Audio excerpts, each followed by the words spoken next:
శ్రీ సన్నిధి ప్రేక్షకులకు నమస్కారం.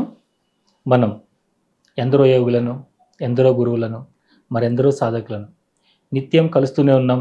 వారి నుంచి అద్భుతమైనటువంటి ఆత్మజ్ఞానాన్ని తీసుకుంటూనే ఉన్నాం. ఈరోజు మన అదృష్టం మనం చేసుకున్నటువంటి పూర్వజన్మ సుకృతం. సాక్షాత్తు అమ్మవారే వచ్చి మన శ్రీ సన్నిధి టీవీలో కూర్చున్నారు.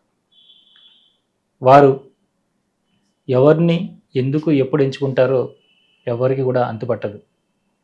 అమ్మవారిని తత్వాన్ని మనకి ఆదిశంకరాచార్యుల వారు ఎన్నో గొప్ప గ్రంథాల ద్వారా, వారి సౌందర్యలహరి ద్వారా, లలితా సహస్రనామాల ద్వారా ఇలా ఎన్నో మనకు అందించారు.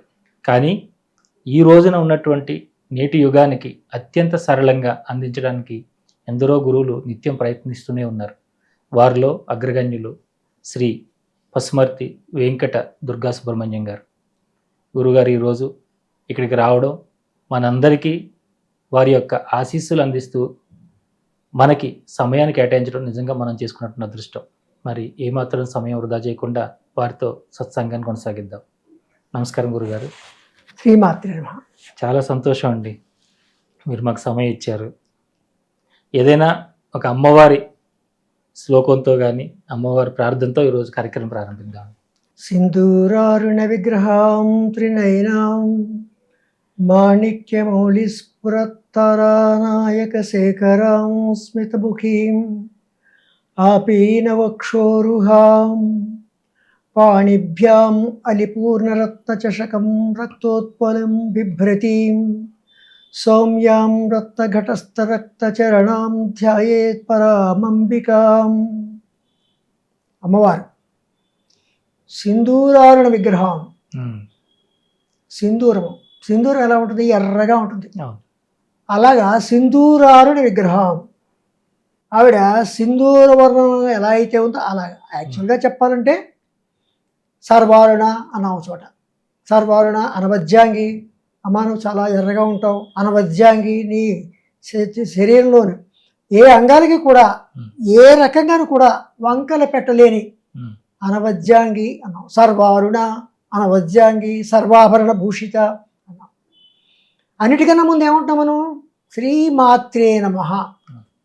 చూడండి, శ్రీమాత్రే నమః అంటే శ్రీమాత అంటే ఎక్కడికి వెళ్ళిపోయాం? మళ్ళీ లలితా సహస్రనామ స్తోత్రంలో ప్రారంభానికి శ్రీమాత ఆ నామే. ఎందుకని? అన్నిటికన్నా ముందు అమ్మ. అమ్మలగన్నయ్యమ్మ. ఆ అమ్మల్ని కన్నయ్యమ్మ మూరమ్మల మూలపుటమ్మ, సురారులగమ్మ. అలాగా అమ్మవారు మన అమ్మలందరికీ అమ్మ. అటువంటి అమ్మని శ్రీమాత్రే నమః.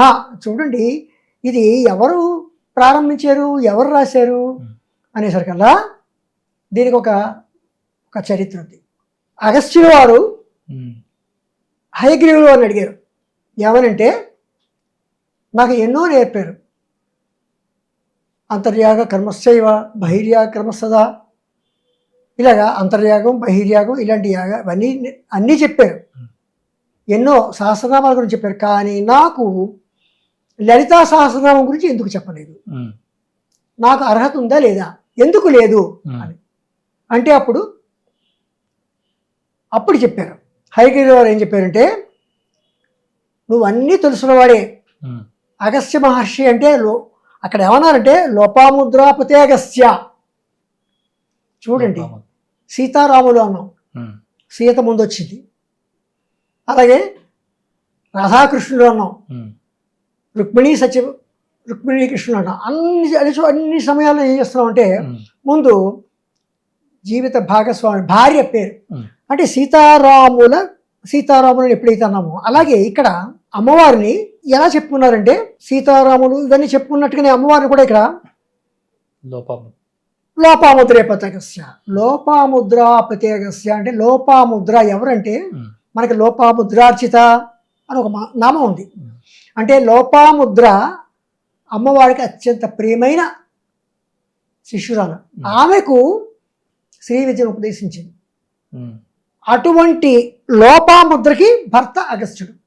అగస్త్యుడు తక్కువవాడు కడైనా. ఆయన ఏం చేశాడు? కాలాన్ని, సూర్యుడినే సూర్యుడిని మొత్తం లోకానికి అందరికీ ఇవ్వడం కోసం వింధ్యపర్వతం అడ్డొచ్చింది.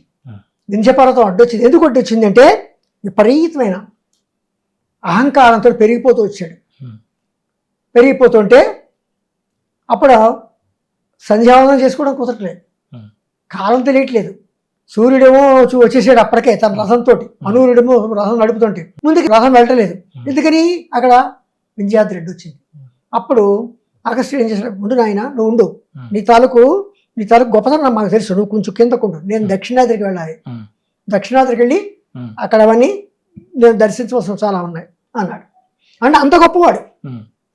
అంతకన్నా గొప్పవాడు ఏంటి, కాలకేయులను సంహరించడానికి సముద్రాన్ని సైతం కాలకేయులు వీళ్ళు ఏం చేసేవారంటే స్త్రీలను ముళ్ళను హింసిస్తూ, బ్రాహ్మణులను హింసిస్తూ, తర్వాత అన్ని రకాల సత్కర్మ ఎవరెవరైతే యజ్ఞాలు చేస్తుంటారో వాళ్ళందరి దగ్గరికి యజ్ఞగుండాలలో రక్త మాంసాలను పోస్తూ ఇలాంటివన్నీ చేస్తుంటే చివరికి వీళ్ళని భరించలేక మహావిష్ణువు దగ్గరికి వెళ్ళారు. మహావిష్ణువు ఏం చెప్పాడంటే వీళ్ళు పగలంతా సముద్రంలో ఉంటారు, రాత్రిపూట బయటకు వస్తారు, ఆ రాత్రికి వచ్చి మళ్ళీ సముద్రంలోకి వెళ్ళిపోతారు, వాళ్ళని పట్టుకోవడం కష్టం, వాళ్ళని బయటకు వచ్చేలా చేయాలి. అంటే ఏమనాలి, సముద్రం అంతా ఖాళీ అయిపోవాలి అని చెప్పారు.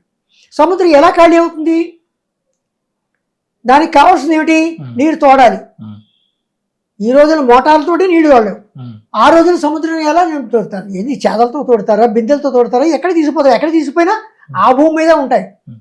అప్పుడు విష్ణుమూర్తి ఏం చెప్పాడంటే అగస్త్య మహర్షి దగ్గరికి మీరు వెళ్ళండి, ఆయన తాగేస్తాడు, మొత్తం ఔపోసన పట్టేస్తాడు అన్నారు. అనుకున్నట్టుగానే అగస్త్య మహర్షి దగ్గరికి వచ్చారు. అగస్త్య మహర్షి మొత్తం సముద్రానంతా ఔపోసన పెట్టేశాడు, మొత్తం నీరు ఎక్కడ లేదు. అప్పుడు కాలకేయులు బయటకు వచ్చారు, వాళ్ళు సంహరింపబడ్డారు. అంతటి గొప్పవాడు. అయితే అక్కడ ఇంకేమైంది, మళ్ళీ అందరూ నీరు లేదు, నీరు లేకపోతే మనకి నీరే ముఖ్యం. అప్పుడు నీరు తీయగా ఉండేది. ఆనాడు నీరు ఎక్కడ దొరికినా మనకి తీయగా ఉండేది. కానీ ఎప్పుడైతే సముద్రం లేకపోయేసరికల్లా అగస్త్య మహర్షి దగ్గరికి వేడుకుంటే అగస్త్య మహర్షి మొత్తం తాగేసాడు. మళ్ళీ ఏం చేశాడు, వేడుకునేసరికల్లా ఆయన మూత్రద్వారం ద్వారా సముద్రం అంతా బయటకు వదిలాడు. అదే కారణం చేతను నీరు ఉప్పగా ఉంది. కానీ పక్కనే ఒక చిన్న గుంట తవ్వండి, ఒక చిన్న గుంత తవ్వితే ఆ గుంతలో నీరు తీయగా ఉంటుంది. కారణం ఏంటి, మళ్ళీ అది అక్కడ గొప్ప, అది అగస్త్యుల వారి యొక్క గొప్పతనం. అంతటి గొప్పవాడు అగస్త్య మహర్షి. చాలా ఉన్నాయి అగస్త్యుడి గురించి చెప్పుకుంటూ రావాలంటే.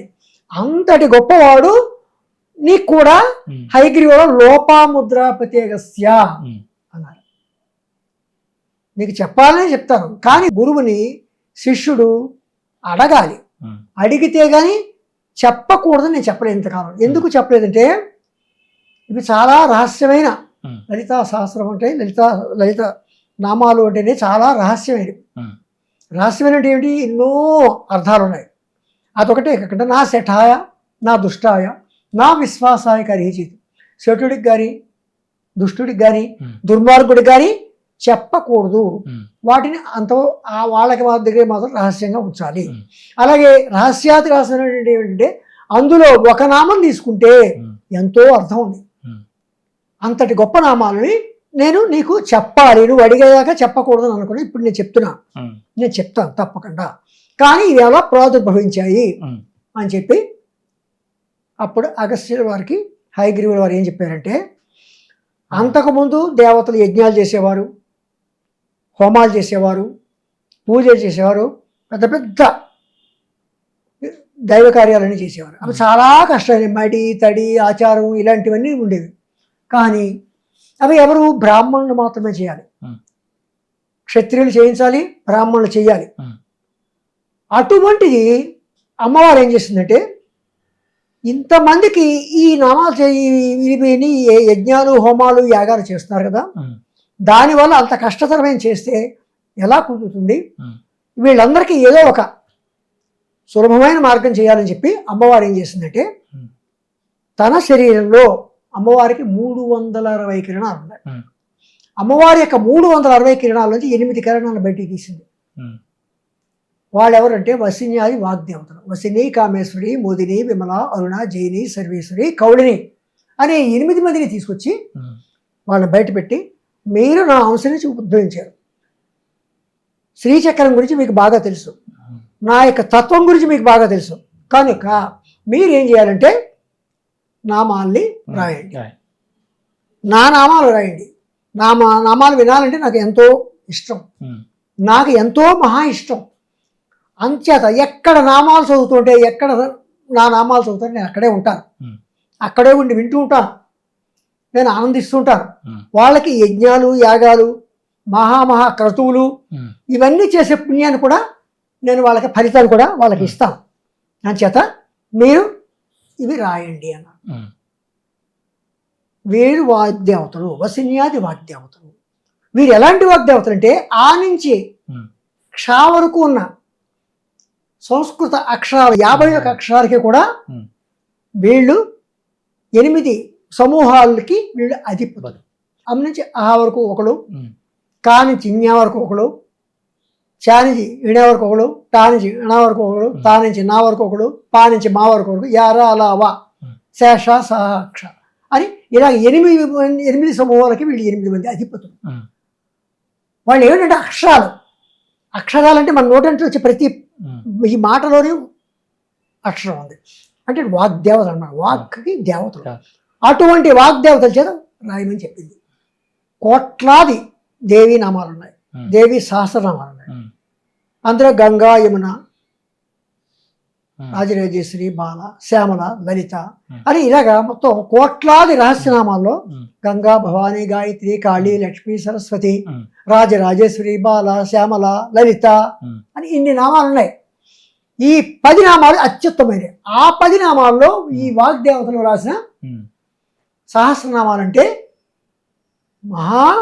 అత్యంత జనాదరణీయమైనవి, అత్యంత మహత్తు కలిగినవి. ఎంత మహత్తు కలిగినంటే ఒక్క నామం తలుచుకుంటే చాలు మనం ఎన్నో క్రతువులు చేసిన పుణ్యం.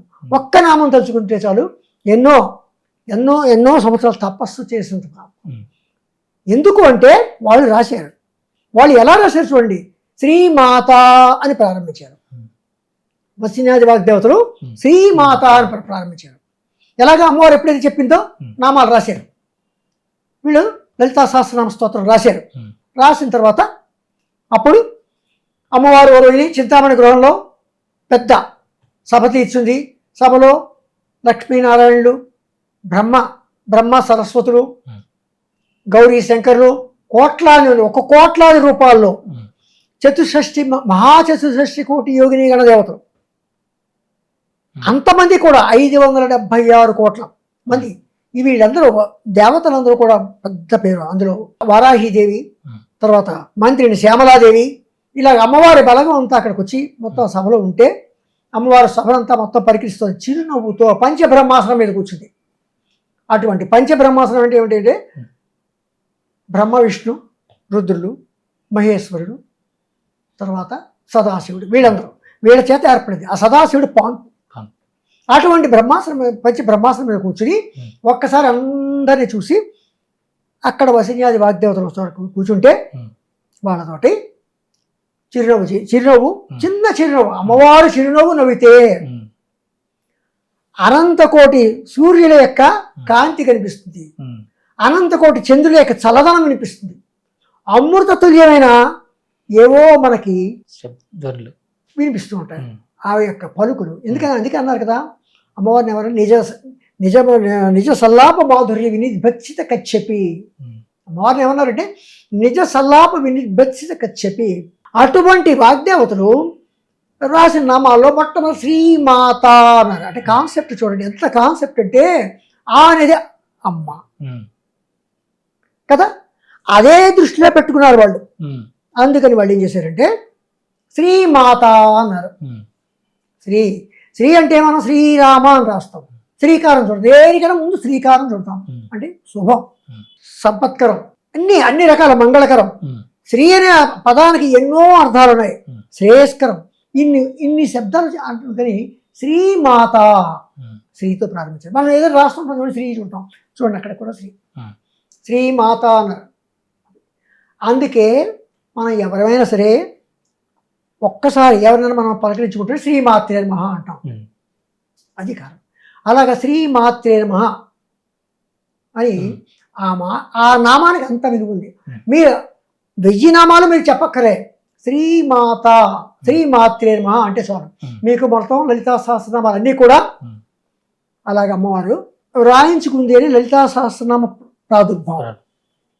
ఈ లలితా సహస్రనామ ప్రాదుర్భావానికి తమిళనాడులో తిరుమచ్చియూరు అని ఒక ఊరుంది. ఆ ఊరిలో ఈ నామాలు ప్రాదుర్భవించాయని, ఈ నామాలు అక్కడ పుట్టాయని కూడా కొందరు చెప్తుంటారు. అటువంటి శ్రీమాత అని చెప్పి అమ్మవారి నామాలు రాయించుకుంది. అంటే గురుగారు ఇప్పుడు ఆది శంకరాచార్యులు వారు దీన్ని వీటన్నిటికీ భాష్యాలు రాశారు, అన్ని అందించారని చెప్తుంటారు కదా. అయితే మీరు ఇప్పుడున్నటువంటి మా తరాన్ని అందరికీ కూడా మీరు ఎన్నో అమ్మవారి నామాలని తీసుకుని అందించాలి అని ఒక సంకల్పంతో ముందుకు వచ్చారు.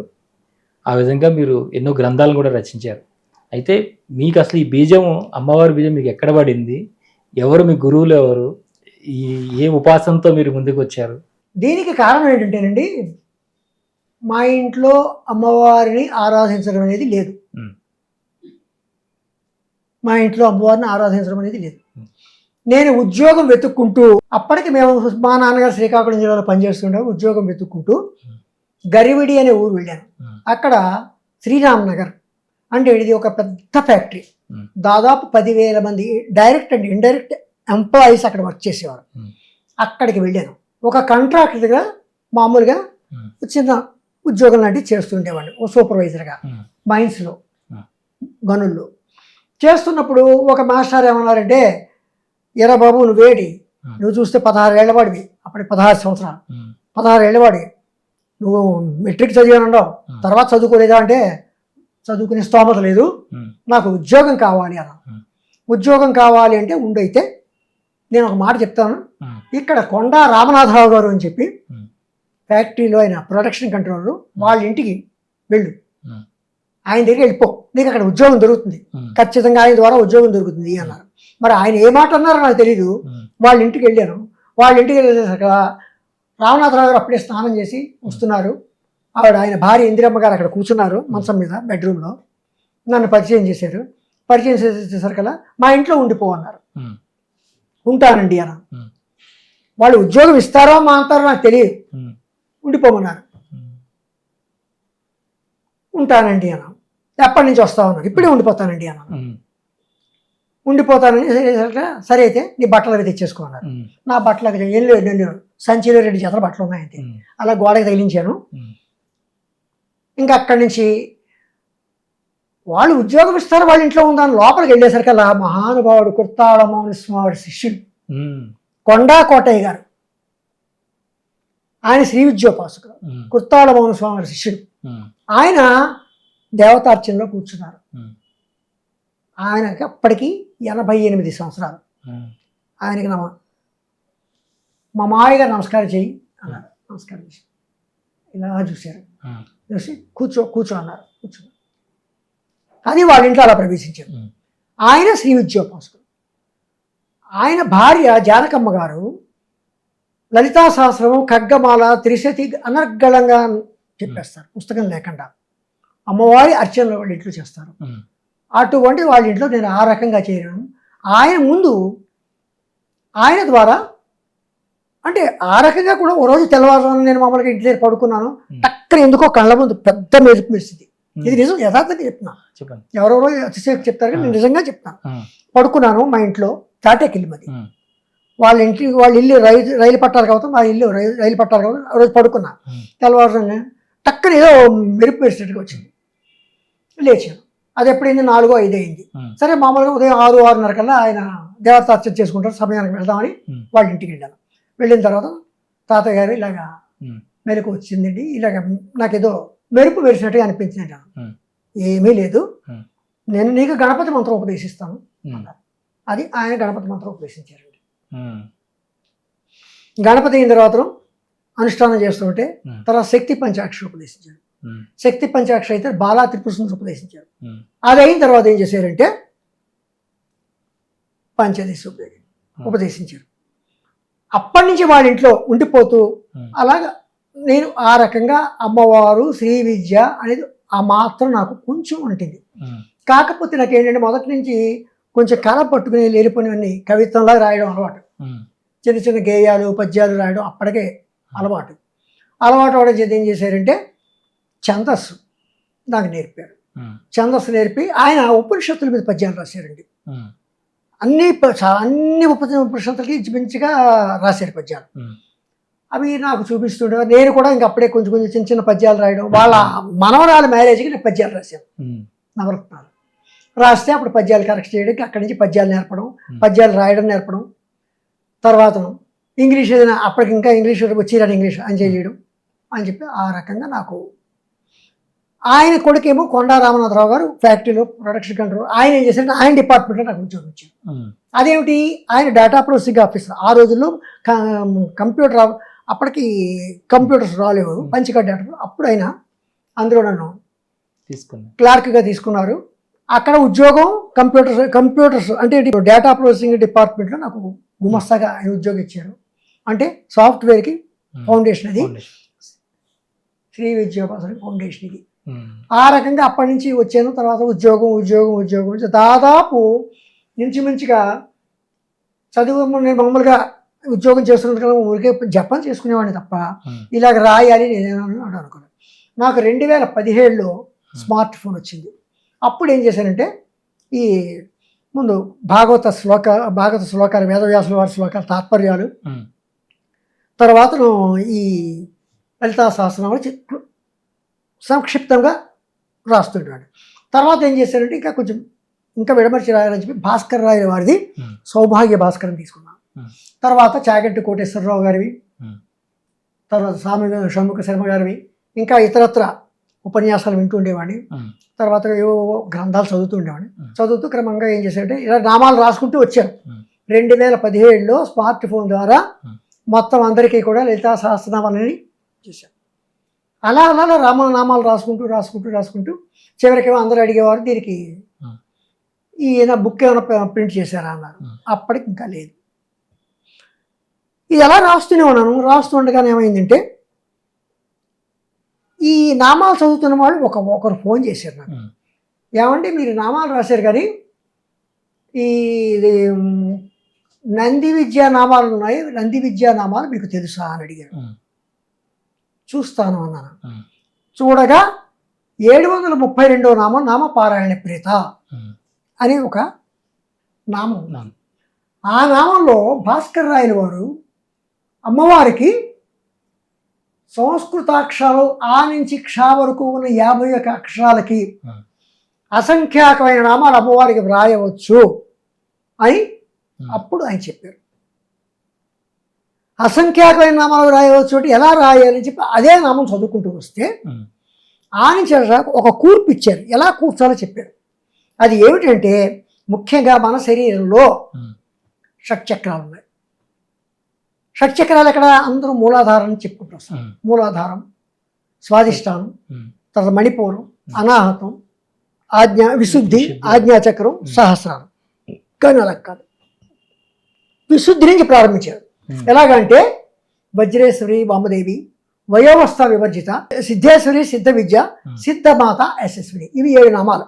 ఉమ్, లలితా సహస్రనామ స్తోత్రంలో 97వ శ్లోకం ఇది. ఉమ్, వజ్రేశ్వరి వామదేవి, వయోవస్థ వివర్జిత, సిద్ధేశ్వరి సిద్ధ విద్య, సిద్ధమాత యశస్విని. అమ్మవారు శాకిని, రాకిని, లాకిని, యాకిని, హాకిని అని కూడా అవి కూడా ఉమ్, అమ్మవారే. ఈ రూపాల్లో అమ్మవారు ఈ చక్రాల్లో ఉంటారు. ఉమ్, విశుద్ధి చక్రంలో వజ్రేశ్వరి, ఉమ్, తర్వాత వామదేవి, తర్వాత వయోవస్థ వివర్జిత, సిద్ధేశ్వరి సిద్ధ విద్య, సిద్ధమాత యశస్విని, ఇలాగా ఉమ్, ఉంటారు. ఈ అమ్మవారి చుట్టూ ఆ నుంచి క్ష వరకు ఉన్న అక్షరాల ప్రారంభంతో వాళ్ళ పేర్లు ఉంటాయి. ఉమ్, ఆ అంటే అమృత, ఆ అంటే ఆకర్షిణి, ఈ అంటే ఇంద్రాణి, ఈ అంటే ఈశాని, చివరి అక్షరం హంసవతి, క్షమావతి. వీళ్ళు ఏమవుతారంటే విశుద్ధి చక్రానికి 16 దళాలు. 16 దళాల నుంచి ఆ నుంచి ఆ వరకు ఉన్న పేర్లతో ఉన్నవాళ్ళు విశుద్ధి చక్రంలో అమ్మవారు వజ్రేశ్వరి రూపంలో ఉంటే చుట్టూ వీళ్ళు ఉంటారు. అలాగే ఒక 16 దళాలు, 12 దళాలు, 10 దళాలు, 6 దళాలు, 4 దళాలు, 2 దళాలు, ఇవి మొత్తం 50 దళాలు. ఈ 50 దళాలను మాతృకా అక్షరాలు అంటారు, మాతృకా వర్ణములు అంటారు. ఈ మాతృకా వర్ణములకి 51 అక్షరం అయితే లా లా అని రెండు ఒకే అక్షరం కింద భావిస్తే 50 అక్షరాలకి 50 మంది దేవతలు ఉన్నారు. ఈ 50 మంది దేవతల్ని ఉపయోగించుకుని భాస్కర్ రాయలు వారు నామాలు ఎలా రాయాలో చెప్పారు. అది ఆయన చెప్పిన క్రమంలో రాస్తే 20,736 నామాలు వచ్చాయి. మొత్తం 20,736. మీకు నామపారాయణ ప్రీత గ్రంథం ఇచ్చాను చూసారా, అందులో దాని తలుగు వివరణ అంతా ఉంది. 20,736 నామాలు. ఇవి ఎవరంటే నందీశ్వరుడికి పరమేశ్వరుడు బోధించాడు, ఉపదేశించాడు. అందుకు వాటి పైన నంది విద్యానామాలు అన్నారు. 20,736, 2, 7, 9, 9, 3, 12, 12, 6, 18 వస్తుంది చూడండి కావాలంటే. 9 నవదుర్గలు. అలాగే 20,736 నామాలు వస్తాయి. అవి ఎలాగా అంటే ముందు ఏం చెప్పాడు ఆయన, ఒక శ్లోకం కూడా ప్రత్యేకించి ఆ నుంచి ఆ వరకు ఉన్న అక్షరాలని మొత్తం 16 అక్షరాలు తీసుకుని, కా నుంచి క్షా వరకు ఉన్న అక్షరాలు 35 అక్షరాలు తీసుకుని అందులో ఆ మాత్రం పెడితే ఇవి 36 అక్షరాలు అవుతాయి. అప్పుడు ఆ తీసుకోవడం, ఆ తీసుకోవడం, ఆ మళ్ళీ ఆ తీసుకోవడం, ఆ తీసుకోవడం, తర్వాత ఆ తీసుకోవడం, ఈ తీసుకోవడం, ఇలా ఈ కూర్పుతోటి 20,736 నామాలు ఆయన చెప్పిన పద్ధతిలో అవి నామపారాయణ ప్రీతి. అందుకే అన్నారు అమ్మవారిని మాతృకా వర్ణ రూపిణి అన్నాం. అమ్మవారికి ఒక నామం ప్రత్యేకించాం, మాతృకా వర్ణుడు. వజ్రేశ్వరి, వామదేవి, వయోగుస్థ వివర్జిత. ఈ చక్రాల్లో ఉన్న దేవతలు, ఈ చక్రాలకి ఉన్న విశుద్ధి చక్రం, ఆరక్తవర్ణ, త్రిలోచన, ఖట్వాంగాది ప్రహరణ, వదనైక సమన్విత, పాయసాన ప్రియ, త్వక్స్థ, పశులోక భయంకరి, అమృతాది మహాశక్తి, సమృత డాకినేశ్వరి, అనాహత అని చెప్పి ఇవి చూడండి. విశుద్ధి చక్రంలో ఆరక్తవర్ణ, త్రిలోచన. విశుద్ధి చక్రంలో ఉన్న ఆ దేవత ఉంటే ఆరక్తవర్ణ అంటే పాటలీ వర్ణం, రక్తవర్ణం, ఆరక్తవర్ణం 2 సార్లు వస్తుంది మీకు నామం. రక్తవర్ణ మాంసనిష్ట గుడాన్న ప్రీతమాన వస్తుంది. అక్కడ రక్తవర్ణం మాంసం అంటే ఎర్రగా ఉంటుంది కదా, రక్తవర్ణ మాంసనిష్ట. ఇక్కడ ఏమిటి, విశుద్ధి చక్రంలో ఆరక్తవర్ణ. విశుద్ధి చక్రంలో ఉన్న దేవత ఎలా ఉంటుందంటే వజ్రేశ్వరీదేవి పాటలీ వర్ణం అంటే తెలుపు ఎరుపుల రంగులు కలిసినటువంటి వర్ణంలో అమ్మవారు ఉంటుంది. ఆరక్తవర్ణ, త్రిలోచన 3 కళ్ళు ఉంటాయి. ఖట్వాంగాది ప్రహరణ, ఖట్వాంగం అంటే మంచం కోడికి ఒక పుర్రెని తగిలిస్తే అదొక ఆయుధం. అలాగా ఖట్వాంగాది అంటే అలాంటి ఖట్వాంగంతో సహా ఖట్వాంగాది ప్రహరణ అలాంటి ఆయుధాలు పెట్టుకుని విశుద్ధి చక్రంలో ఆరక్తవర్ణ, త్రిలోచన, ఖట్వాంగాది ప్రహరణ, వదనైక సమన్విత, ఒకే ముఖం, వదనైక సమన్విత, పాయసాన ప్రియ, ఆవిడికి పాయసం అంటే ఇష్టం. పశులోక భయంకరి, పశుభావంతో, పశుత్వంతో ఎవరైతే పశువులా ప్రవర్తిస్తారో వాళ్ళని పశులోక భయంకరి. అమృతాది మహాశక్తి, సమృత డాకినీశ్వరి. అమృత అంటే 16 మంది చుట్టూ ఉన్న డాకినీశ్వరి. అమృతాది మహాశక్తి, సమృత డాకినీశ్వరి. ఇలాగా ఇది ఈ రకంగా ఈ విశుద్ధి చక్రంలో ఉన్న దేవతలు, ఆ దేవతకు ఏమిటి ఇష్టం, మన సప్తధాతువులో ఏ ధాతువులో ఉంటారు, ఇది ఈ చక్రాలు, ఈ నామాలు. అలాగే విశుద్ధి చక్రంలో ఆరక్తవర్ణ, త్రిలోచన, ఖట్వాంగాది ప్రహరణ, వదనైక సమన్విత, పాయసాన ప్రియ, త్వక్స్థ, పశులోక భయంకరి, అమృతాది మహాశక్తి, సమృత డాకినేశ్వరి అని ఒక్క మధ్య ఇది విశుద్ధి చక్రం. అనాహత, దిల్య, శ్యామాభ, అక్కడ నీలి రంగుగా ఉంటుంది అమ్మవారు. శ్యామాభ, వదనద్వయ, అందులో ఒకటే శిరస్సు, ఇక్కడ 2 శిరస్సులు, ఆ తర్వాత 3 శిరస్సులు, ఆ తర్వాత 4 శిరస్సులు, ఆ తర్వాత 5, ఇక్కడికి వచ్చేసరికి 6 శిరస్సులు. ఇక్కడికి అనేక సహస్ర శోధన, సహస్రాక్షి, సహస్ర అని చెప్పి ఇక్కడ అమ్మవారు. అంటే మీరు ఇలా రాస్తున్నప్పుడు అడిగితే దాని ద్వారా మీరు ఇవన్నీ రాసుకుంటుంటే ఇలా రాసుకున్నప్పుడు ఏం చేశారంటే ముందు సరే రాయాలి అనుకున్నాను, పుస్తకం రాయాలి అనుకున్నాను.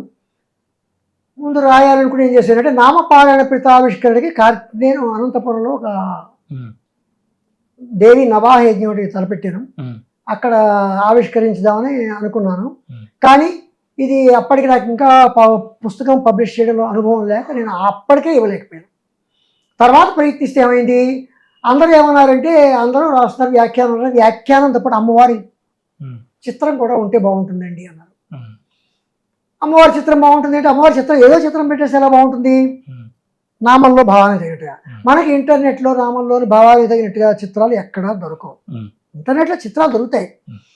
కానీ నేనేం చేశానంటే నాకు దానికి తగిన నేను ఒక చిత్రం తీసుకోవడం ఉమ్, ఇంటర్నెట్ నుంచి, దానికి తగినట్టుగా ఉమ్, రకరకాల ఫ్రేమ్స్ కట్టడం, ఉమ్, తర్వాత అమ్మవారిని ఎక్కడ ఎలా చూపించాలి ఉమ్, అలా చూపించుకుంటూ ఆయా నామాల్లోని ఆయా నామాల భావానికి తగ్గట ఉమ్, ఆ పిక్చర్స్ చేసుకుంటూ ఉమ్, అప్పుడు ఏమైంది, దాదాపు సంవత్సరం పట్టింది. ఉమ్, సంవత్సరంన్నర పట్టిందండి. రోజుకి 6 నామాల కన్నా నా ఫోటోలు తయారు చేయలేకపోయాను. ఉమ్, అది పట్టేసరికి 2023 అయింది.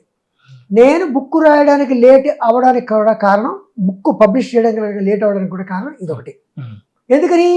ఈ ఫోటోలన్నీ తయారవడం కష్టమైంది. ఉమ్, నేను అప్పట్లో అందరికీ ఏమని చేసి పుస్తకం ఇస్తానండి, దీనికి అప్రాక్సిమేట్గా ప్రింటర్ చెప్పినట్టుగా 2400 రూపాయలు అవుతుంది అని చెప్పేసారు. పాపం కొంతమంది డబ్బులు ఇచ్చారు. ఉమ్, అందరికీ చెప్పుకుంటూ వచ్చాను, ఇలాగ పలానా కారణం ఫోటోలు తయారవడం లేట్ అవుతుంది, అందరికీ మెసేజ్లు పెట్టుకుంటూ వచ్చాను. ఉమ్, ఆ కారణం చేసి దాదాపు సంవత్సరం తర్వాత ఉమ్, ఈ ఫోటోలు అన్నీ తయారయ్యి మళ్ళీ అప్పుడు బుక్ పబ్లిష్ చేశాను. ఉమ్, అది పబ్లిష్ చేసేసరికల్లా దానికి ఏమైందంటే చాలా ఖర్చు అయింది. ఉమ్, చాలా ఖర్చు.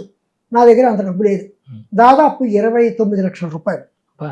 3 వాల్యూమ్ గ్రంథాలు ప్రింట్ చేయడానికి 29 లక్షలు. ఒక్క రూపాయి లేదు ఉమ్, నా దగ్గర, అంత స్తోమత కూడా లేదు. ఉమ్, అప్పుడు దానికి ఏం చేశానంటే ఉమ్. ఈ గ్రంథావిష్కరణ, అమ్మవారికి గ్రంథాలు అందరికీ చూపించాలి అని చెప్పి ఉమ్, ఇక్కడ ఏం చేశానంటే చిక్కడపల్లిలో ఒక యజ్ఞం, ఉమ్, నవాహ యజ్ఞం అని చెప్పి ఉమ్, కార్యక్రమాన్ని తలపెట్టి ఉమ్. అందరినీ భక్తులను ఆహ్వానిస్తే భక్తులు గ్రంథాలు కావాలి ఉమ్, వచ్చారు. గ్రంథాలు రాయడం అయింది.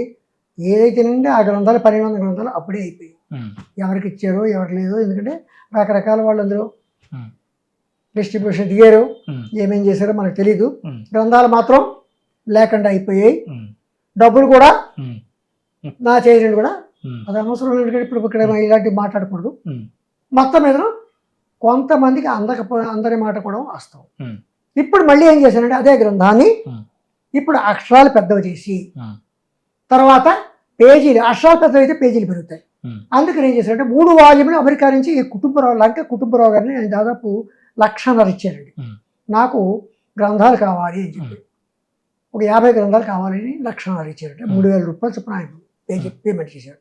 1,50,000 ఇచ్చి నాకు 3 వాల్యూమ్లు కలర్ చేయాలన్నారు. ఉమ్.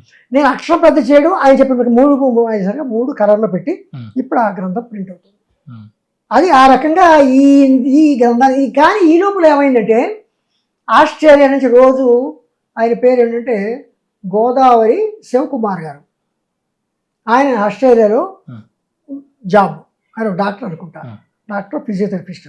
ఆయన ఒక రోజు ఫోన్ చేసి, గురుగారు మీ దగ్గర నేను రోజు లలితా సహస్రనామం చెప్పుకుంటాం, ఉమ్, వ్యాఖ్యానం చెప్పించుకుంటానని చెప్పి రోజు 4:30 నుంచి ఉమ్, ఈవినింగ్ 4:30 నుంచి, అంటే వాళ్ళ రాత్రి వాళ్ళకి 10, ఉమ్, ఇంచుమించుగా 6:30, 7 వరకు నాతో ఉమ్, ఆన్లైన్లో ఉండి ఉమ్, నా చేత చెప్పించుకున్నారు. అప్పుడు ఏమన్నారంటే 56వ శ్రీమన్ నగర్ నాయిక అని వచ్చింది. ఉమ్, దానికి నేను ఈ బుక్లోని 8 పేజీలు వ్యాఖ్యానం సార్. ఉమ్, దీని మీద ఉంది కదా, శ్రీమన్ నగర్ నాయిక అంటే మణిద్వీపం కదా, దీని గురించి ప్రత్యేకంగా గ్రంథం ఎందుకు రాయకూడదు అన్నారు. ఉమ్, ఇప్పుడు నా దగ్గర ఫైనాన్స్ లేదు కదా, ఇప్పుడు ఈ గ్రంథం రాస్తే మంచిది, ఫైనాన్స్ కొంత చేరుతుంది ఈ గ్రంథం ప్రింట్ చేయడానికి అని చెప్పి ఏం చేశానంటే శ్రీమన్ నగర్ నాయక గ్రంథం రాశాను, ప్రింట్ చేశాను.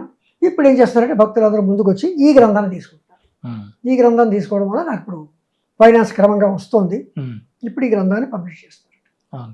అది ఈ గ్రంథం రాయడానికి. అంటే ఇప్పుడు ఇచ్ఛాశక్తి, జ్ఞానశక్తి, క్రియాశక్తి అనే 3 తీసుకుని వచ్చారు కదండి. అంటే వీటి గురించి కాస్త వివరంగా. ఇచ్ఛాశక్తి, జ్ఞాన అమ్మవారు త్రిపుటి స్వరూపుడి అంటే సత్వరజ స్తమో గుణాలు, తర్వాత ఇచ్ఛాశక్తి, జ్ఞానశక్తి, క్రియాశక్తి. అమ్మవారు రకరకాలుగా 3 అంకెతో సంబంధించినవన్నీ కూడా అమ్మవారికి ఇది. అలాగే ఇక్కడ ఇచ్ఛాశక్తి, జ్ఞానశక్తి, క్రియాశక్తి వాటి 3 పేర్లు అలా పెట్టాలని అనిపించింది నాకు. వాటి 3 పేర్లు అలా పెట్టాను. కానీ గ్రంథానికి మాత్రం అసలు పేరు అంటే శ్రీమాత, శ్రీ మహారాజి, శ్రీమత్ సింహాసనేశ్వరి. గ్రంథాలకి వాటిలో వాల్యూమ్కి మాత్రం సంపుటం మాత్రం ఇచ్ఛాశక్తి, జ్ఞానశక్తి, క్రియాశక్తిని పేర్లు పెట్టి, ఇచ్ఛాశక్తి అనేసరికల్లా అక్కడ ఒక పిక్చరు, జ్ఞానశక్తి అనేసి కొందరు అన్నారు సరస్వతి పెట్టాలి అన్నారు. ఉమ్. నేనేం చేశాను, మహాలక్ష్మి, మహాకాళి, మహాసరస్వతి అన్న పద్ధతిలో ఉమ్. మొట్టమొదటి మహాలక్ష్మి రూపం, రెండోది మహాకాళి రూపం, మూడోది మహాసరస్వతి, మూడింటికి 3 పిక్చర్స్ పెట్టుకుని ఉమ్. వాటికి తీసుకెళ్ళి అంటే మీరు ఈ ఉపాసన శ్రీ విద్య ఉపాసన ఏదైతే చేస్తున్నారో ఈ ఉపాసన ఈ సాధన క్రమంలో అమ్మవారి దర్శనాలు ఎలా జరిగినాయి, మీరు ఏ విధంగా ముందుకెళ్ళారు? సాధారణంగా అందరూ అంటారండి అమ్మవారు మీకు కనిపించిందా అంటారు. ఉమ్. అమ్మవారు కనిపించడం ఏ రూపంలో కనిపిస్తుందండి? ఉమ్. యద్భావం తద్భవతి, అంతే కదా. అవును. అంచేత మనం ఏ రూపంలో కనిపిస్తుంది మనం అనుకోలేం. ఉమ్. మనం ఏదనుకుంటే అనుకున్నాం, అంటే ఏదనుకుంటే అనుకుంటున్నా కనుక అనిపిస్తుంది తప్ప కనిపించదు. ఉమ్. కనిపించుతుంది అని చెప్తే ఏమో మహానుభావులే చెప్పలేదు నాకు అమ్మవారు కనిపించింది అని చెప్పి. ఉమ్. శంకరాచార్య గారు ఎప్పుడైనా చెప్పారండి? ఉమ్. పరమాచార్య గారు ఎప్పుడైనా అమ్మవారు కనిపించిందని చెప్పారండి? నేనేవాడిని చెప్పడానికి అమ్మవారు కనిపించిందని. నా ఉద్దేశం, ఎవరు ఈరోజు ప్రవచనాలు చెప్పేవాళ్ళు ఇంత మహానుభావులు ఉన్నారు, చాగంటి కోటేశ్వరరావు గారు కానీ, సామ్రాజ్య జానక షణ్ముఖ శర్మ గారు కానీ, ఎవరు చెప్పట్లేదు అమ్మవారు కనిపించింది, ఏనాడు చెప్పలేదు. ఉమ్. స్వాములు కూడా చెప్పలేదు. కొందరు మాత్రం అంటుంటారు నాకు అమ్మవారి కళ్ళ వచ్చింది, ఇన్ని చేతులు ఉన్నాయి, అన్ని కాళ్ళు ఉన్నాయి, ఈ హోమంలో ఇలా కనిపిస్తుంది. భావం అది యద్భావం తద్భవతి, అంతేగాని అమ్మవారు కనిపిస్తుందండి. అనిపిస్తుంది. అమ్మవారు నాకు అనిపిస్తూనే ఉంది, చాలా అనిపిస్తోంది. ఎలా అనిపించింది అంటే, నెల రోజులుంది, గ్రంథం ముద్రించడానికి 29 లక్షల రూపాయలు కావాలి. తర్వాత ఈ యజ్ఞాన్ని నిర్విఘ్నంగా సాగించాలి అనుకునేసరికల్లా మీరు నమ్మని ఎల్లుండి 10వ తారీఖు జూలై 10 డబ్బులు లేవు అనుకునే అప్పటికే అక్కడ ద్రవిడ సంఘానికి డబ్బులు అప్పటికే ఇవ్వాలి. 1,80,000 రూపాయలు ఇవ్వాలి, కొంత అడ్వాన్స్ ఇవ్వాలి, ఆయన క్యాటరింగ్ చేసేవారికి డబ్బులు ఇవ్వాలి. అనుకోకుండా ఆదివారం నాడు వచ్చిన డబ్బులు, సోమవారం వచ్చిన డబ్బులు వాళ్ళిద్దరికి అడ్వాన్స్ ఇవ్వడంతో సరిపోయింది, కరెక్ట్గా వచ్చేసిందండి. అప్పటికప్పుడే కొంత డబ్బు 15,60,000 రూపాయలు మొదటి వాల్యూమ్, మూడో వాల్యూమ్ ప్రింట్ చేయడానికి కూడా డబ్బులు ఇచ్చారు. దానికి కూడా డబ్బులు వచ్చాయి. అందరూ ఏం చేశారు, మాకు గ్రంథాలు కావాలని గ్రంథాలు పంపిస్తూ ఉండేవారు. సమయం నాకు అమెరికా నుంచి లంక కుటుంబరావు గారిని 1,25,000 రూపాయలు పంపించారు. అలా 1,00,000 ఇచ్చిన వాళ్ళు, 50,000 ఇచ్చిన వాళ్ళు, 40,000 ఇచ్చిన వాళ్ళు, 30,000 ఇచ్చిన వాళ్ళు, డబ్బులు చాలేదండి అంటే డబ్బులు ఇచ్చిన అలాగా వాళ్ళ చేతితో లెక్కన డబ్బులు ఇచ్చుకుంటూ వచ్చారు. అది కొంచెం కంట్రాక్ట్గా అనిపించింది అనుకోండి, కొందరికి ఇంకో రకంగా అనిపించింది, అదంతా నాకు అనవసరం, అమ్మవారు చూసుకుంటున్న రాష్ట్రంగా. అలాగా డబ్బు ముందు గ్రంథానికి 15,60,000 రూపాయలు ముందు వచ్చేసింది. ఎప్పుడు రేపు 10వ తారీఖు అవుతుందనక గ్రంథాలను వచ్చేలాగా ఏర్పాటైంది. రెండో వాల్యూమ్ రాలేదు. రెండో వాల్యూమ్ ప్రింటింగ్కి ఆ రోజు యజ్ఞం మూడో రోజు హోమం అవుతుంది, అప్పటికి కూడా డబ్బులు లేవు. ఎలాగ అనుకున్నాను.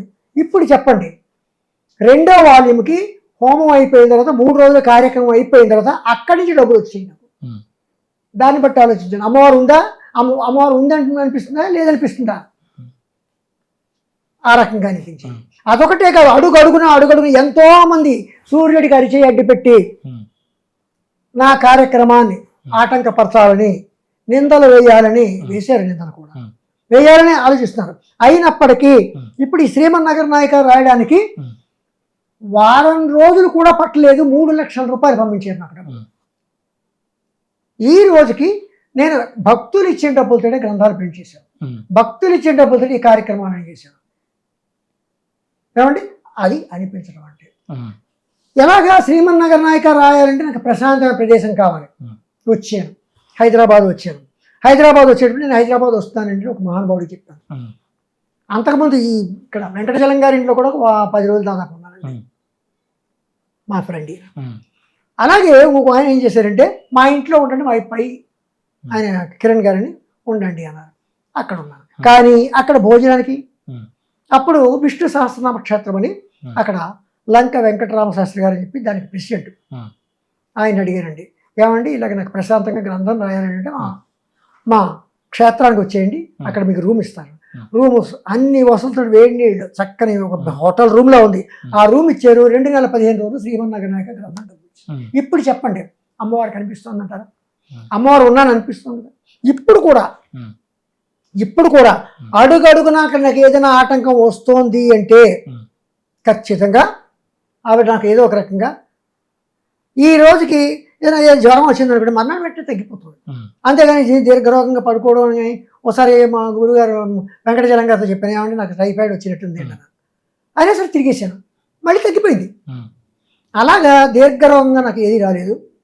ఇప్పుడు కూడా ఇప్పుడు ఇప్పుడు 3 వాల్యూముల గ్రంథం రాయడానికి కూడా మంచి ఒక చక్కని మార్గం దొరికేసింది. నెల రోజుల్లోగా 3 వాల్యూముల గ్రంథం 30 లక్షల రూపాయల విలువకి అవలసిన గ్రంథానికి ఒక దారి దొరికింది. ప్రింటింగ్ ప్రారంభం. ఇప్పుడు చెప్పండి, 30,000 రూపాయలు, 3 రూపాయలు విలువ లేదు నాకు. ఏం చేస్తున్నాను, నేను అంత ఆస్తిపరుని కాను, ఏమీ కాదు. కానీ ఇప్పుడు చెప్పండి, అమ్మవారు ఉంటుందంటారా? అనిపిస్తున్నారు. ఒకటి. తర్వాత నేను శ్రీ విద్యోపాసన అన్నారు. శ్రీ విద్యోపాసన వేరండి, లలితోపాసన వేరు. శ్రీ విద్యోపాసన అనేది ఈ రోజు ఇది ఒక పెద్ద ప్రహసనం అయిపోయింది. శ్రీ విద్యోపాసన అని చెప్పే వాళ్ళందరూ కూడా అబద్ధాలు ఆడుతున్నారు. ఊరికే డాంబికాలు చెప్పుకుంటున్నారు, దూషిస్తున్నారు. తప్పది. శ్రీ విద్యోపాసకుడు అంటే ఎలా ఉండాలంటే చాలా సౌమ్యమైన భావంతో ఉండాలి. అవతల వాళ్ళు ఏమైనా అన్నప్పటికీ కూడా ఓర్పుతోటి సహనంతో నాకు అలాంటివి కూడా ఎదుర్కొన్నాను. నేను కామ్గానే ఊరుకున్నాను. ఎవరేమైనా దేనికి సమాధానం, అది కూడా చేతకాంతనం అయింది. ఏమంటే ఈ రకంగాను శ్రీ విద్యోపాసన మాత్రం కాదు నేను చేసేది లలితమ్మవారిని పూజించుకుంటున్నాను, లలిత ఉపాసన.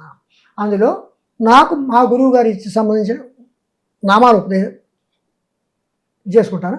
ఇప్పుడు కొత్తగా ఏంటంటే ఇక్కడ విష్ణు సహస్రనామం కూడా, విష్ణు సహస్రనామ స్తోత్రాన్ని కూడా రుద్రశాప విమోచన మంత్రం ఉపదేశం పొంది విష్ణు సహస్రనామ స్తోత్రం కూడా నేను అది కూడా ఉపాసన చేసుకుంటాను.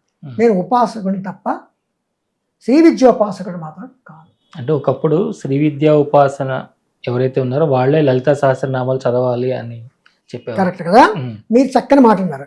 అమ్మవారే చెప్పింది ఈ లలితా సహస్రనామ స్తోత్రం ఎవరైనా చేయొచ్చు అని చెప్పి. అందుకనే రాయించుకుంది వసిన్యాది వాగ్దేవతల చేత. ఎందుకు రాయించుకుందంటే బ్రహ్మక్షత్రియ వైశ్య శూద్రుడు అంతే కదా. బ్రాహ్మడు అంటే ముఖంలోంచి పుట్టాడు, క్షత్రియుడు అంటే ఇక్కడ పుట్టాడు, పూర్వుల్లోంచి పుట్టారు వైశ్యుడు కాళ్ళకు. కానీ ఈ 4 జాతుల వాళ్ళు కూడా లలితా సహస్రనామ స్తోత్రాన్ని చేయవచ్చు. కనుక ఎవరైనా లలితా సహస్రనామ స్తోత్రాన్ని చేయవచ్చు. కాకపోతే ఉపాసన దీని అనుష్ఠానపరంగా అంటే ఏంటి, అంగన్యాస కరన్యాసాదులు చేయాలి అంటే దానికి మాత్రం ఉపదేశం పొందాలి. అది కూడా ఉపదేశం అక్కర్లేదు. ఎందుకంటే లలితా సహస్రనామ స్తోత్రం 3 అధ్యాయాలండి. ఎక్కడుంది? బ్రహ్మాండ పురాణంలో ఉత్తరఖండంలో రాయబడింది లలితోపాఖ్యానంలో. ఈ లలితా సహస్రనామ స్తోత్రం ఎలాగంటే పూర్వపీఠకి 50 శ్లోకాలు, తర్వాత 2వ అధ్యాయం 183 శ్లోకాలు, చివరి ఫలశ్రుతి 87 శ్లోకాలు. అయితే 150 శ్లోకాలు అవి చదివిన తర్వాత ఒక ధ్యాన శ్లోకం, సింధూరారణి విగ్రహం త్రినయన మాణిక్య మౌలిస్ఫురత్తారానాయక శేఖరం స్మితముఖిం ఆపీన వక్షోరుహాం అని చివరి ఒక ధ్యాన శ్లోకం చదువుకుని ఇక్కడి శ్రీమాత దగ్గర నుంచి మొత్తం 183 శ్లోకాల్లోనూ 182 శ్లోకాల్లో సహస్రనామాలు ఉన్నాయండి. ఈ సహస్రనామాలు అయిన తర్వాత ఫలశ్రుతి చేయాలి. ఎలాగా సహస్రనామాలు అయిన తర్వాత అప్పుడు ఏం చెప్పాలంటే యదక్షర పదభ్రష్టం మాత్రాహీనత యద్భవే తత్సర్వం క్షమితాందేవి ప్రసీద నమోస్తుతే. ఎందుకంటే విష్ణు సహస్రనామం చేసినప్పుడు కూడా మనం యదక్షర పదభ్రష్టం మాత్రాహీనత తత్సర్వం క్షమితాం దేవా నారాయణ నమోస్తుతే అంటాం. ఇక్కడ అమ్మవారి నారాయణుడు నారాయణి ఇద్దరు ఒకటే. ఈయనేమో చెరసాల్లో పుట్టాడు, ఆవిడేమో రేపల్లిలో పుట్టింది. వాళ్ళిద్దరూ ఎక్స్చేంజ్ అయ్యారు. అక్కడి నుంచేమో అమ్మవారు ఇక్కడికి వచ్చింది, ఇక్కడి నుంచి అక్కడికి వెళ్ళింది. అమ్మవారు ఇక్కడికి వచ్చి కంసుడిని హెచ్చరించింది, నారాయణుడు. అలాగే నారాయణులు కూడా పుట్టడానికి ఒకటి అనడానికి అనేకమైన దృష్టాంతాలు ఉన్నాయి. ఇక్కడ ఏంటంటే ఈ రకంగా ఆవిడకి ఈయనకి కూడా ఒకే శ్లోకం చెప్పారు. అది చెప్పి మొత్తం 183 శ్లోకాలు చెప్పి యదక్షర పదభ్రష్టం మాత్రం అంటే ఏంటి, మనం ఏదైనా తప్పులు ఉన్నాయండి, తప్పులు ఉండడానికి ఆస్కారం ఉంది. ఎందుకంటే శ్లోకాల్లో 183 శ్లోకాల్లో ఒక చోట మహేశ్వరి, ఒక చోట మాహేశ్వరి అని వస్తుంది. మాహేశ్వరి అనేది 288 నామం మాహేశ్వరి అని చెప్తున్నారు. అక్కడ మహేశ్వరి అని చెప్తున్నారు. ఇంకో చోట వస్తుంది. అలాగే శోభన, ఇంకో చోట అశోభన, ఒక చోట రక్తవర్ణ, విశుద్ధి చక్రంలో ఆ రక్తవర్ణ అన్నారు, ఇంకో చోట రక్తవర్ణ, మాంసనిష్ట అని ఇలాగా సేమ్ శబ్దంతో వచ్చేవి. త్వమయి, తత్వమయి 2 చోట్ల వస్తుంది. ఒకటి తత్వం అయి, ఇంకో చోట తత్వమయి. అక్కడ అలా చదవాలి, ఇక్కడ ఇలా చదవాలి. అలాగే సాధ్వి, ఒకటి చోట సాధు ఈ, ఇంకో చోట సాధ్వి, అది కూడా నామపారాయణ పెడతారు. ఇలాగా ఈ నామాల్ని అంటే ఏమిటంటే సాధ్వి అని 2 చోట్ల ఒక చోట ఒకేలా చదివితే ఒక నామం తగ్గిపోతుంది. అలాగే పునరుక్తి దోషం వస్తుంది. ఒక చోట మాహేశ్వరి అని చదవడం మహేశ్వరి అని చదివాం అనుకోండి, ఇక్కడ మహేశ్వరి అక్కడ మహేశ్వరి, పునరుక్తి దోషం వస్తుంది. అలాంటివి చదువు రాకుండా ఉండడం కోసమనే వీటికి పద పరిచ్ఛేదం అంటే భాస్కర్ రాయలు వారే చెప్పారు. అది కూడా కొన్ని గ్రంథాల్లో పద పరిచ్ఛేదంతో చూసుకుంటూ వచ్చాను. అది ఇప్పుడు నేనేం చేశానంటే, నేను అందరికీ ఇబ్బంది లేకుండా నేనే డైరెక్ట్గా రాసేసి అందరికీ ఎవరైనా కావాలంటే వాళ్ళకి ఇస్తాను. అలా పద పరిచ్ఛేదం చదివితే 1000 నామాలు కరెక్ట్గా వస్తాయి. అది అది చివరి అయినప్పటికీ యదక్షర పద భ్రష్టం మాత్రాహీనంతో ఏంటి? మహేశ్వరి మాహేశ్వరి చూడండి, అది 2 మాత్రలు, ఇది 1 మాత్ర. అలాగే మాత్రాహీనత, అలాగే పలకవలసిన చోట పలకలేకపోవడం ఉంటే యథాక్షర పద భ్రష్టం మాత్రాహీన తత్సర్వం క్షమితాంది, అలాంటివన్నీ క్షమించు అని చెప్పి అని శ్రీ ఉమాయమ శ్రీ ఉమాయమ శ్రీ ఉమాయమ అని చెప్పి 10 సార్లు అని, అప్పుడు ఇది శ్రీ బ్రహ్మాండ పురాణం అని చెప్పి మనం చెప్పి. ఇప్పుడు లలితా సహస్రనామ పారాయణంలో ఎవరైనా చేయొచ్చు, ఎవరైనా చేయొచ్చండి. దీనికి ఏమి దీక్ష తీసుకోవాలి? అనుష్ఠానం ఎలాగంటే అంగన్యాస కరన్యాస పూర్వకంగా చేసేది ఒక రకంగా ఉంటుంది. అదేంటంటే చూడండి, ఖడ్గమాలు చేసేటప్పుడు ఒక రకంగా ఉంటాం. ఇక్కడ మామూలుగా ఈ లలితా సహస్రనామం అస్య శ్రీ లలితా సహస్రనామ స్తోత్రమాల మహామంత్రస్య వసిన్యాది వాగ్దేవత ఋష అనుష్ఠప్ చంద శ్రీ లలితా త్రిపుర సుందరీ పరా భట్టారక దేవత ఐం బీజం క్లీన్ శక్తి సౌకీలకం అంటాం. అదే అంగన్యాస కరన్యాసంతో చేసేది. మామూలుగా చేసేవాళ్ళు ఏం చేస్తారంటే ధ్యాన శ్లోకం, ఒక శ్లోకం చదివితే చాలు, సింధూరాడి విగ్రహం. కానీ ఇప్పుడు సాధారణంగా సింధూరాడి విగ్రహం అని చెప్పి మొత్తం ఈ శ్లోకాలను చదివిన తర్వాత ఓం ఐం హ్రీం శ్రీం శ్రీ మాత్రే నమః అంటాం. ఇంకా అక్కడి నుంచి ఓం ఐం హ్రీం శ్రీ అనుకోవచ్చు, లేకపోతే ఓం అనుకోండి. ఓం శ్రీ మాత్రే నమః, శ్రీ మహారాజ్ఞాయ నమః, శ్రీమత్ సింహాసనేశ్వరాయ నమః ఓం అని చెప్పి మనం శ్రీమాత శ్రీ మహారాజ్ఞి శ్రీమత్ సింహాసనేశ్వరి అలా కంటిన్యూ అవుతుంది. కానీ సాధారణంగా 320 శ్లోకాలు చేస్తే తృప్తిగా ఉంటుంది చేసినటువంటి. కానీ కొందరు సాధారణంగా ఏం చేస్తారంటే 2వ అధ్యాయం ఒకటి చేస్తారు. తర్వాత ఫలశ్రుతిలో గంగా భవానీ గాయత్రి కాళీ లక్ష్మి సరస్వతి రాజరాజేశ్వరి పద్మాల శ్యామల లలిత దశ అని చెప్పి ఆ శ్లోకం ఒకటి చదువుతారు. అంటే అది ఫలశ్రుతి చదవలేదు అనే దోషం లెక్కన. కానీ ప్రతిదానికి షార్ట్ కట్లు వచ్చి అన్నిటికీ సమయం పడుతుంది. ఎంతసేపైనా మాట్లాడుకోవడం సమయం వస్తుంది. ఇది చేయడం లేదా బాగా క్షుణ్ణంగా చదివితే మనకి పూర్వపీఠకి 10 నిమిషాలు, ఇది 16 నిమిషాలు, అది 12 నిమిషాలు. అంతే. అక్కడ కూర్చొని చదివితే అమ్మవారు అక్కడ కూర్చొని చదువుతుంది కదా, ఆమె వింటుంది కదా. ఆవిడ వింటుంది అన్నప్పుడు మనం అవన్నీ చదివితే ఏం పోయింది? ఆవిడ ఎంతో సంతోషిస్తుంది. అందుకే కదా తన నామాలు రాయించుకుంది. అంచేతనం నామాలు ఎవరైనా చేయొచ్చు.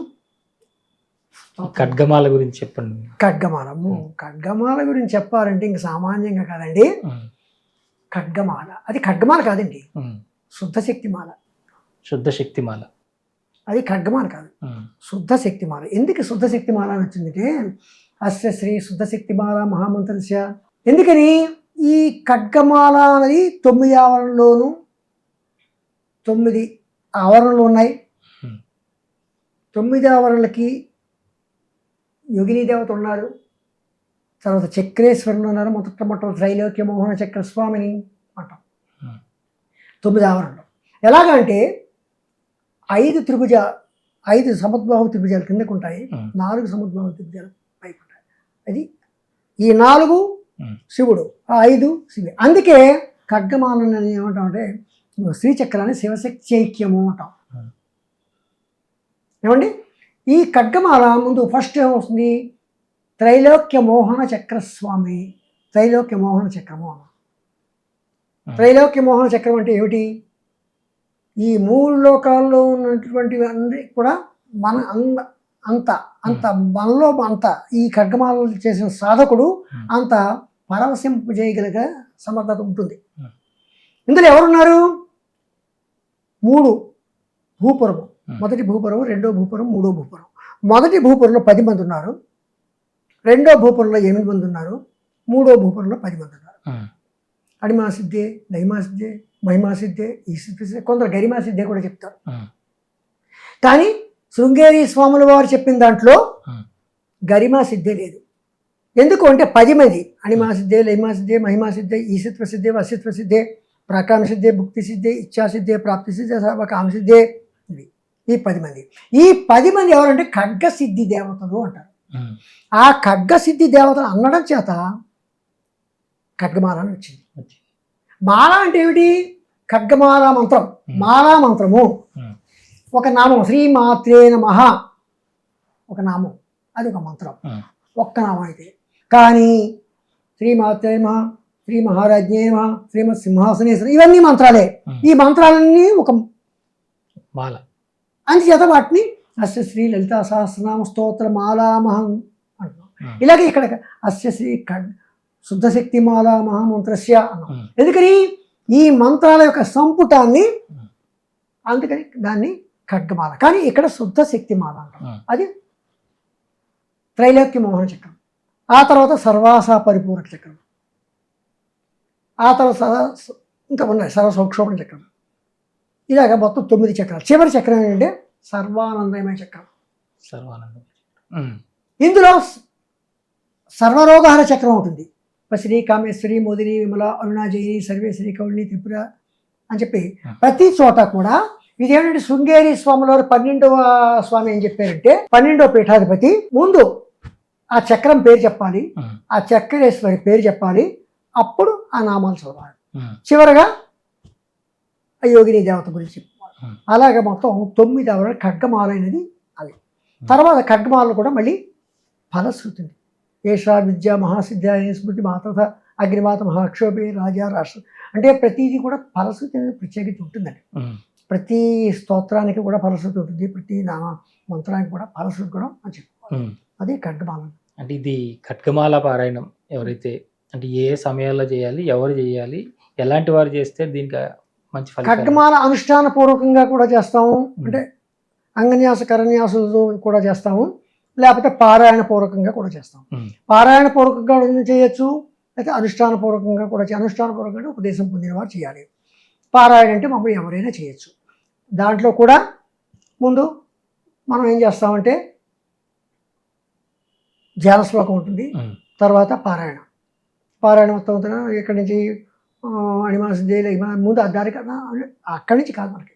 అలాగా నమస్తే త్రిపుర సుందరి, హృదయదేవి, శిరోదేవి, శిఖాదేవి, కవచదేవి, నేత్రదేవి, అస్త్రదేవి, కామేశ్.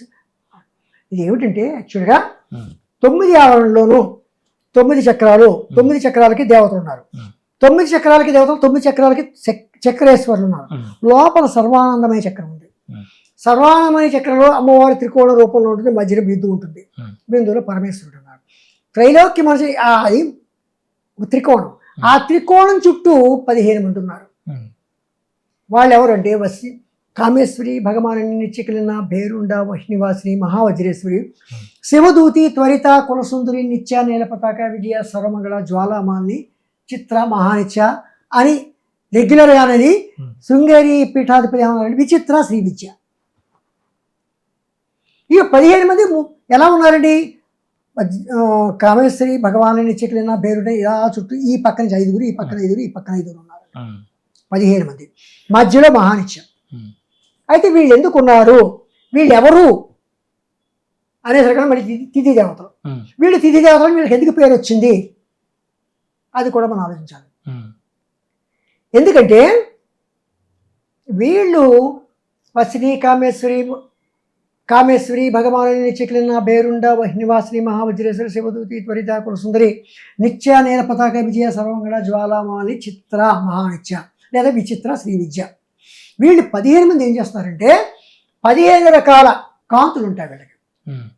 ఎలాగా అంటే కామేశ్వరి కాంతి ఉండదు, భగవాని కొంచెం కాంతి, తర్వాత కామేశ్వరి, భగవాన్ నిత్యకలిన కొంచెం కాంతి, కామేశ్వరి, భగవాన్ నిత్యకలిన, భేరుండ కొంచెం కాంతి.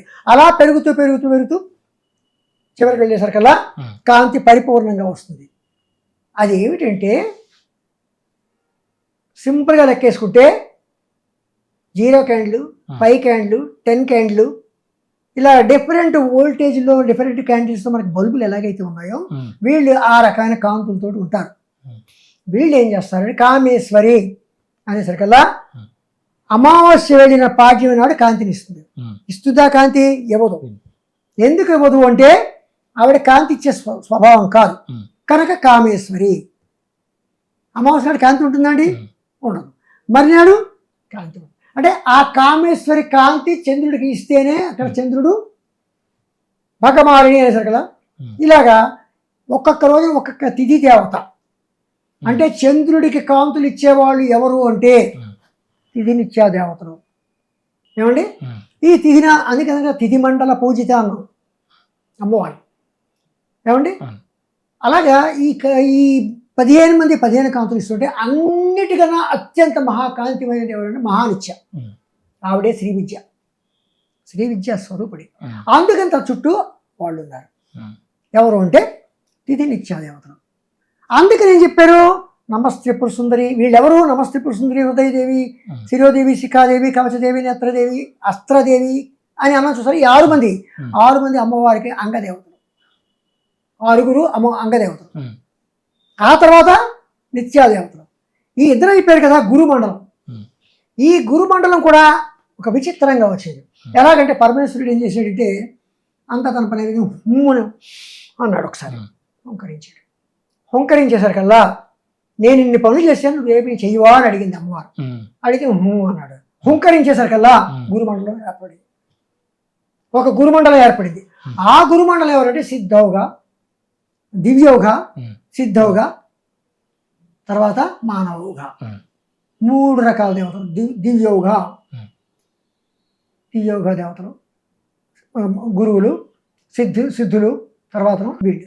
అసలు వీళ్ళు కూడా దేవతల్లో శ్రీ విద్యోపాసన గురువులు, సిద్ధుల్లో దివ్య గురువులు.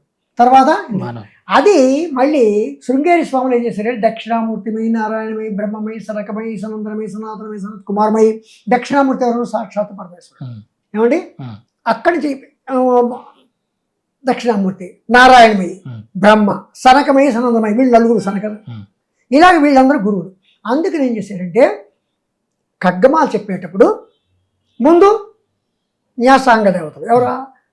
అమ్మవారికి త్రిపుర సుందరి, శిరోదేవి, శిఖాదేవి, కవచదేవి, నేత్రదేవి, ఏమండి, అస్త్రదేవి, కామేశ్వరి, అస్త్రదేవి, ఇలా వీళ్ళ 6 కూడా అమ్మవారికి. ఆ తర్వాత తిథి దేవతలు. ఆ తిథి దేవతలు గురుమండలం. ఇవి చెప్పుకోవాలి. ఇవి చెప్పుకున్న అందుకని ఏం చేశారంటే ఈ చక్రాలకు ముందు, ఈ ఆవరణలకు ముందుగా వాటిని మనం చెప్తాం. అది తిథి నిత్యాదేవతలు. అంటే మన సహస్రనామాల్లో కానీ వీటిలో కానీ నామాలు జపించినట్టు వాటిల్లో బీజాక్షరాలను పొందుపరిచారని చెప్తారు ప్రతి చోట. కానీ ఆ బీజాక్షరాన్ని మనం స్మరించడం లేదా బీజాక్షరాన్ని పారాయణ, బీజాక్షరాన్ని సాధన చేయడం, బీజాక్షరాన్ని పునశ్చరణ చేయడం, ఇలాంటి చేయడం వల్ల మన లోపల ఎలాంటి మార్పులు అయితే అది చేయడానికి అవకాశం ఉందా? ఉందండి. కానీ ఒకటంటే బీజాక్షరం పలకలేకపోతే దాని తలకి ఫలితం ఉంటుంది. దోషం అలా వదిలేయండి. దోషాలు అమ్మవారు ఏమైనా దోషాలు అంటే క్షమిస్తుంది. దోషాల సంగతి వదిలేయండి. కొందరు అంటారు బీజాక్షరాలు పలకలేకపోతే దోషాలు వస్తాయి, తర్వాత తప్పులు వస్తాయి, బెడిసి కొడుతుంది, అలాగే అంటారు. బీజాక్షరాలు కాదు, దోషాలు ఉండవు, దాని తర్వాత ఫలితం ఉండదు. అందుకే ఓం అనేస్తాం. ఓం అంటే అక్కడ అమ్మవారు వస్తుంది, ఇక్కడ అయ్యవారు వస్తారు, నారాయణుడు వస్తాడు, ఏ దేవత అయినా వస్తారు అని చెప్పి ఓం అంటాం. ఓం ఐం హ్రీం శ్రీం. ఐం అంటే ఏమిటి? సరస్వతి. హ్రీం అంటే ఎవరు? భువనేశ్వరి. శ్రీం అంటే ఎవరు? అదే కదా. సచామర రమావాణి, తిథి మండలం, సచామర రమావాణి, నిత్య సవ్య దక్షిణ సేవిత అన్నాం. సచామర రమావాణి. ఏమండి? అదే కారణం. ఐం హ్రీం శ్రీం. హ్రీం అనేది బీజం, భువనేశ్వరి బీజం, అమ్మవారి మధ్యలో. అలాగా అనొచ్చు. ఓం ఐం హ్రీం శ్రీం అనొచ్చు. ఓం ఐం హ్రీం శ్రీం క్లీం అని కూడా అనొచ్చు. అది వారి యొక్క ఓపికని బట్టి. లేదు అంటే భయపడితే ఓం అని బీజాక్షరం అనేసి. బీజాక్షరం అంటే ఏంటంటే సూక్ష్మరూపం, ఒక దేవత యొక్క సూక్ష్మరూపం. విత్తనాలు మర్రి చెట్టుకి మర్రి విత్తనం మర్రి గింజ ఎంత ఉంది? ఇంతే ఉంటుంది. మర్రి వృక్షం ఎంత ఉంది? విత్తనంబులకు మర్రి వృక్షం అంట, అంతే కదా. విత్తనం ఎంత? అలాగా బీజము అనేసరికి కదా సీడ్, అంతే కదా. అవునండి. ఇప్పుడు మీ గ్రంథాల ద్వారా ఇప్పుడు అందుకోబోయేది అంటే ఇప్పుడు దాకా ఆల్రెడీ ఇవన్నీ ఉన్నాయి కదా గురుగారు. అవునండి. ఇప్పుడు మీరు చెప్పినటువంటివి ఏమైతే లలితా సహస్రనామాల వ్యాఖ్యానం ఉన్నదో ఇవన్నీ కూడా ఇప్పటికే అందుబాటులో ఉన్నాయి. భాస్కర్ రాయల వారి దగ్గర నుంచి ఇవన్నీ కూడా. అంటే కొత్తగా మీ దగ్గర నుంచి ఇప్పుడు వీళ్ళంతా అందుకోబోయేది ఏంటండి? ఇప్పుడు నేను రాసిన లలితా సహస్రనామ స్తోత్రం ఏంటంటేనండి, వ్యాఖ్యానం నేను కూడా ఇంచుమించుగా అందరూ చెప్పిందే నేను చెప్పాను. కానీ నాకు తోచింది ఇంకా ఉంటే ఒక చిన్న విషయం చూడండి. బాల లీల వినోదిని అన్నాం. బాల లీల వినోదిని 3 నామాలు ఒకే చోట ఉంటాయి. ఆ 3 నామాలు కలిపి చూస్తే ఒక రకం అర్థం వస్తుంది. బాల లీల అంటే ఒక రకంగా అర్థం వస్తుంది, బాల అంటే ఇంకో రకం. బాల అంటే అమ్మవారి ఏమిటి? బాలతి వస్తుంది, లేదా చిన్న బాలిక. బాలలీల చిన్నపిల్లల లీలలు చూపించేది. ఇంకో బాలలీల వినోదిని అంటే ఏమిటి? చిన్నపిల్లల్లాగే లీలలు చూపిస్తూ వినోదిని అంటే తన భక్తుల్ని వాళ్ళ మీద ఆ లీలలు చూపిస్తూ ఆ లీలలో వాళ్ళు కొట్టి పెట్టాడుకుంటుంటే తను వినోదిస్తుంది. అంటే అదే కదా, చిన్నపిల్లల్ని ఏం చేస్తాం? తీసుకొస్తాం, చిన్న గిల్లి గిల్లుతాం, ఎందుకని ఏడవాలని చెప్పి. అమ్మవారు కూడా అంతే. అమ్మవారు అందుకే కదండి మనకి పరీక్షలు ఈవేళ పరీక్ష పెట్టింది కదా. ఫోన్ ఆగిపోయింది, రూట్ తెలియలేదు. అక్కడే సాయి దర్శికి 170 మీటర్ల దూరంలో ఉన్నాం. మరి అది కదా, అంతే కదా. నన్ను అయితే ఏడిపించేస్తాను. ఈ విషయంలో కదా చాలా విషయాలు ఏడిపిస్తుంది. నేను సరిగ్గా దొరుకుతానా, లొంగుతానా, నేను ఒకటే అన్నాను, నీ ఇష్టం. ఇదేనండి. ఇదేంటంటే అమ్మవారి పూజ అనేది ఒక బువ్వలాట. త్రిపుర రహస్యంలో ఐతరాయండి అన్నాడు పరశురాముడితోటి. ఏమనంటే, అమ్మవారు నువ్వు ఎలా వేడుకుంటావు అన్నాడు పరశురాముడు వారు. అడిగితే అన్నాడు, అమ్మా నేను ఒక బొమ్మ చేశాను, చిన్న బొమ్మ చేశాను, అక్కడ పెట్టాను. నీ పక్కన పరమేశ్వరుడు బొమ్మ కూడా పక్కనే పెట్టాను. 2 బొమ్మలు పెట్టాను కదా. మీ ఇద్దరిని అక్కడ పెట్టి ఒక చిన్న గ్లాస్ తోటి నీళ్ళు పెట్టాను, ఇంకో చిన్న గ్లాస్తో నీళ్ళు పెట్టాను, చిన్న పళ్ళెం పెట్టాను. నేను ఏదో చెంచాతో నీళ్ళు తీసుకున్నాను, పాపలు తీసుకున్నాను. తర్వాత నీ పేరు నామాలు చదివాను. ఆ తర్వాత ఏం చేశానంటే, నీకు కొంచెం నైవేద్యం తీసుకోండి, నైవేద్యం పెట్టాను. నైవేద్యం పెట్టి నువ్వు తిన్నావో లేదని చూడండి, నేనే తీసాను. ఇదంతా ఏంటంటావు? బువ్వలాట. నువ్వు అమ్మవి, నేను బువ్వలాడుకున్నాను, నేను అని చెప్పి నువ్వే చెయ్యి, నువ్వే చూడు నన్ను అని చెప్పి. అప్పుడు పరశురాములు రా శభాష్ అయితే ఆయన నేను అదే నాకు కావాలి అన్నాడు. అలాగా అమ్మవారి పూజ, దైవ పూజ అంటేనే అమ్మవారి పూజ అనేసరికి కదా మనకి ఒక ఆట, ఒక వినోదంగా మనం చూడాలి. అక్కడికి వెళుతున్నామంటే లలితా అబ్బా టైం అయిపోతుంది అన్న బాధ ఉండకూడదు, అందులో లీనం అయిపోవాలి. లీనం అయిపోయి దాన్ని మనం ఎంత తదేకంగా చేస్తుంటే, మీరు నిజంగా చెప్పాలంటే లలితా సహస్రనామ స్తోత్రం మీరు తన్మయంగా చేయండి. మీరు అన్నారు చూసారా, అమ్మవారు అనిపించదు, కనిపిస్తుంది అనిపించింది, మీకు రకరకాలుగా అనిపిస్తుంది. ఏ నామం చేస్తే ఆ భావం కనిపిస్తుంది. ఆ భావం కనిపించాలంటే నేను ప్రతి పిక్చర్ పెట్టాను అక్కడ. పుస్తకంలో పిక్చర్స్ పెట్టడానికి గల కారణం ఏంటంటే, అందుకే ఆ నామం ఓం ఐం హ్రీం శ్రీం శ్రీ మాత్రే నమః అన్నాం. దానికి ఐం హ్రీం శ్రీం శ్రీ మాత్రే నమః ఒక రూపం కనిపించింది, శ్రీ మహారాజ్ఞే నమః ఇంకో రూపం కనిపించింది, శ్రీమత్ సింహాసనేశ్వరి నమః అన్నాం, చిదగ్నికుండ సంభూతాయ నమః. చూసారా మీకు అక్కడ అన్ని రూపాలు కనిపిస్తున్నాయి. పంచ తన్మాత్రక అనేసరి కదా 5 బాణాలు, ఏవి మన్మధుడి యొక్క బాణాలు 5 బాణాలు. పంచ తన్మాత్రలు అంటే ఏమిటి? శబ్ద స్పర్శ రూప రసగంధములు, అవే బాణాలు. వాడికి మనం రూపేక్ష కోదండ మనస్సు. ఇక్కడ మనస్సు అని వచ్చేసరికి ఏమో చూడండి, మనిషి దేవుడు ఇద్దరు ఒకేలా ఉంటారు కదా. ఉండొచ్చు వాళ్ళకి ఒక శిరస్సు కన్నా ఎక్కువ శిరస్సులు ఉండొచ్చు, ఒక చేయి కన్నా అనేక చేతులు ఉండొచ్చు. కానీ ఇంచుమించుగా ఆ కళ్ళు, ఆ ముక్కు, ఆ నోరు అవే ఉన్నాయి. అది ఎవరు? దేవుడికి మానవుడి రూపం, మానవుడికి దేవుడి రూపమా అంటే దేవుడి రూపమే మానవుడికి వచ్చింది. అంటే పరమేశ్వరుడు అమ్మవారు సృష్టించేటప్పుడు, తన సృష్టి చేసేటప్పుడు ఏం చేసింది అంటే తనలాగే ఉండి ఒక జీవిని సృష్టించింది, అన్నీ ఇచ్చింది, మొత్తం సమస్తం ఇచ్చింది. అన్ని సప్తధాతువులు ఇచ్చింది, తర్వాత నవరంధ్రాలు అన్నీ తనలాగానే పరమాత్మలాగే వచ్చాయి. బాగుంది. అంటే ఇద్దరు ఒకటే, మానవుడు మాధవుడు ఇద్దరు ఒకటే. కానీ భేదం పెట్టాలి కదా. వాళ్ళలో అరిషడ్వర్గాలు పెట్టారు. అరిషడ్వర్గాలు ఎవరు పెట్టారు? అమ్మవారి పరమాత్మే ఏర్పరిచాడు. అరిషడ్వర్గాల కామ క్రోధ లోభ మోహమ మాత్సర్యం. అది పెట్టకపోతే మానవుడు మానవుడుగాను పరమాత్మ పరమాత్మగాను ఉండగా. అప్పుడు మానవుడు అడిగాడు, ఏమిటి నాకు ఇది ఎందుకు పెట్టావు? వాటిని గెలువు, అవి అంతఃశత్రువులు, నువ్వు అంతఃశత్రువులు గెలువు, అప్పుడు నువ్వు నా తర్వాత. అలాగే శంకరాచార్యులు వారు, పరమాచార్యులు వారు, ఇలాగ కొందరు ఎవరైతే పరమాత్మ సాన్నిధ్యాన్ని, పరమాత్మని ఎవరైతే వాళ్ళలో వాళ్ళు భావించుతున్నారో, ఎవరైతే వాళ్ళలో వాళ్ళు వాళ్ళ దహరాకర్షణలో తిలకిస్తున్నారో వాళ్ళందరూ కూడా అరిషడ్వర్గాల్ని. కానీ ఈ రోజున మీరు అందాక శ్రీ విద్యోపాసన అన్నది సరే, ఈ రోజుల్లో శ్రీ విద్యోపాసకులు ఎవరు కూడా అరిషడ్వర్గాలను జయించట్లేదు. వాళ్ళు చేసేది ఏముంది, చేసేస్తున్నారు. కానీ అది చేసిన నాడు వాళ్ళు శ్రీ విద్యోపాసన కూడా వాళ్ళకు కూడా అంతటి వాళ్ళు అవుతారు. అంటే ముగ్గురమ్మలకి మూల పుట్టమ్మ అన్న. అంటే ఈ ముగ్గురమ్మలు ఏంటి? ముగ్గురు అమ్మలకి మళ్ళీ మూల పుట్టమ్మ. మూల ప్రకృతి. మూల ప్రకృతి అంటే ఏంటి? ఈ భూమి, నీరు, నిప్పు, గాలి, ఆకాశము. భూమి, నీరు, నిప్పు, వాయువు, ఆకాశం, ఇవి లేవు, పంచభూతాలు లేవు. ఈ పంచభూతాలు ఎక్కడి నుంచి? మూల ప్రకృతి. మూల ప్రకృతి ఎవరు? అమ్మవారు. అలాగే ముగ్గురమ్మలు ఎవరు? రమ, ఉమ, సరస్వతి, ముగ్గురు. వీళ్ళ ముగ్గురు తనలోంచి తీసింది, తనలోంచి. అదే అంటాం కదా, అన్నీ కూడా ఆవిడ. అదే ఐం హ్రీం శ్రీం అని ఎందుకు అంటున్నాం కదా అండి. అదే కదా, ముగ్గురమ్మల మూలపుటమ్మ అన్నాం కదా. ఐం హ్రీం శ్రీం అని మూడు కూడా. ఓం ఐం హ్రీం శ్రీం అన్నాం. ఓం అనేది అనే దేవతలకి. ఐం హ్రీం శ్రీం శ్రీ మాత్రమే ఎందుకన్నామండి?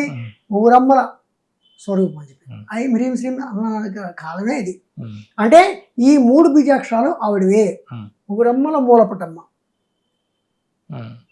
అంటే ఆ అమ్మని చేరుకోవడానికి ఎలా ఉండాలి, మనం సాధన చేయాలి, ఏం చేస్తే మన అమ్మ యొక్క సాన్నిధ్యంలోకి, అమ్మ ఒడిలోకి చేరుకోగలుగుతాం? అమ్మ ఒడిలో చేరుకోవాలంటే ముందు అరిషడ్వర్గాలను కంప్లీట్గా పూర్తిగా చేస్తారు, మొత్తం చేయించాలండి.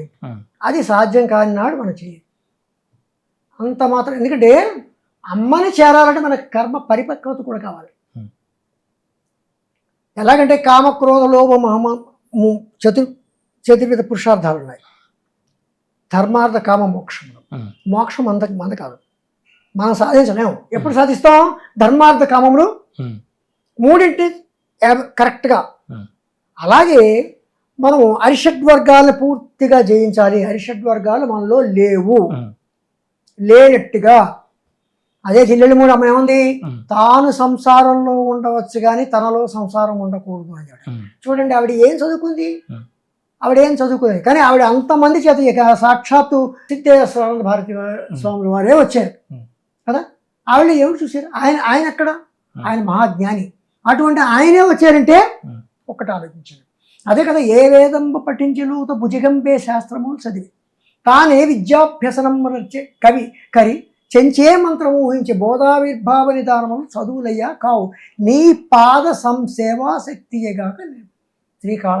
అంటే నీ పాదాల ముందు నీ పాదాల సేవ చేసుకోవాలని ఒకటి స్థిరంగా నీలో ఉండి నువ్వు పూజించుతున్నప్పుడు అటుపక్క ఇటుపక్క రకరకాల దృష్టి పెట్టేస్తాం, ఖచ్చితంగా పెడతాం.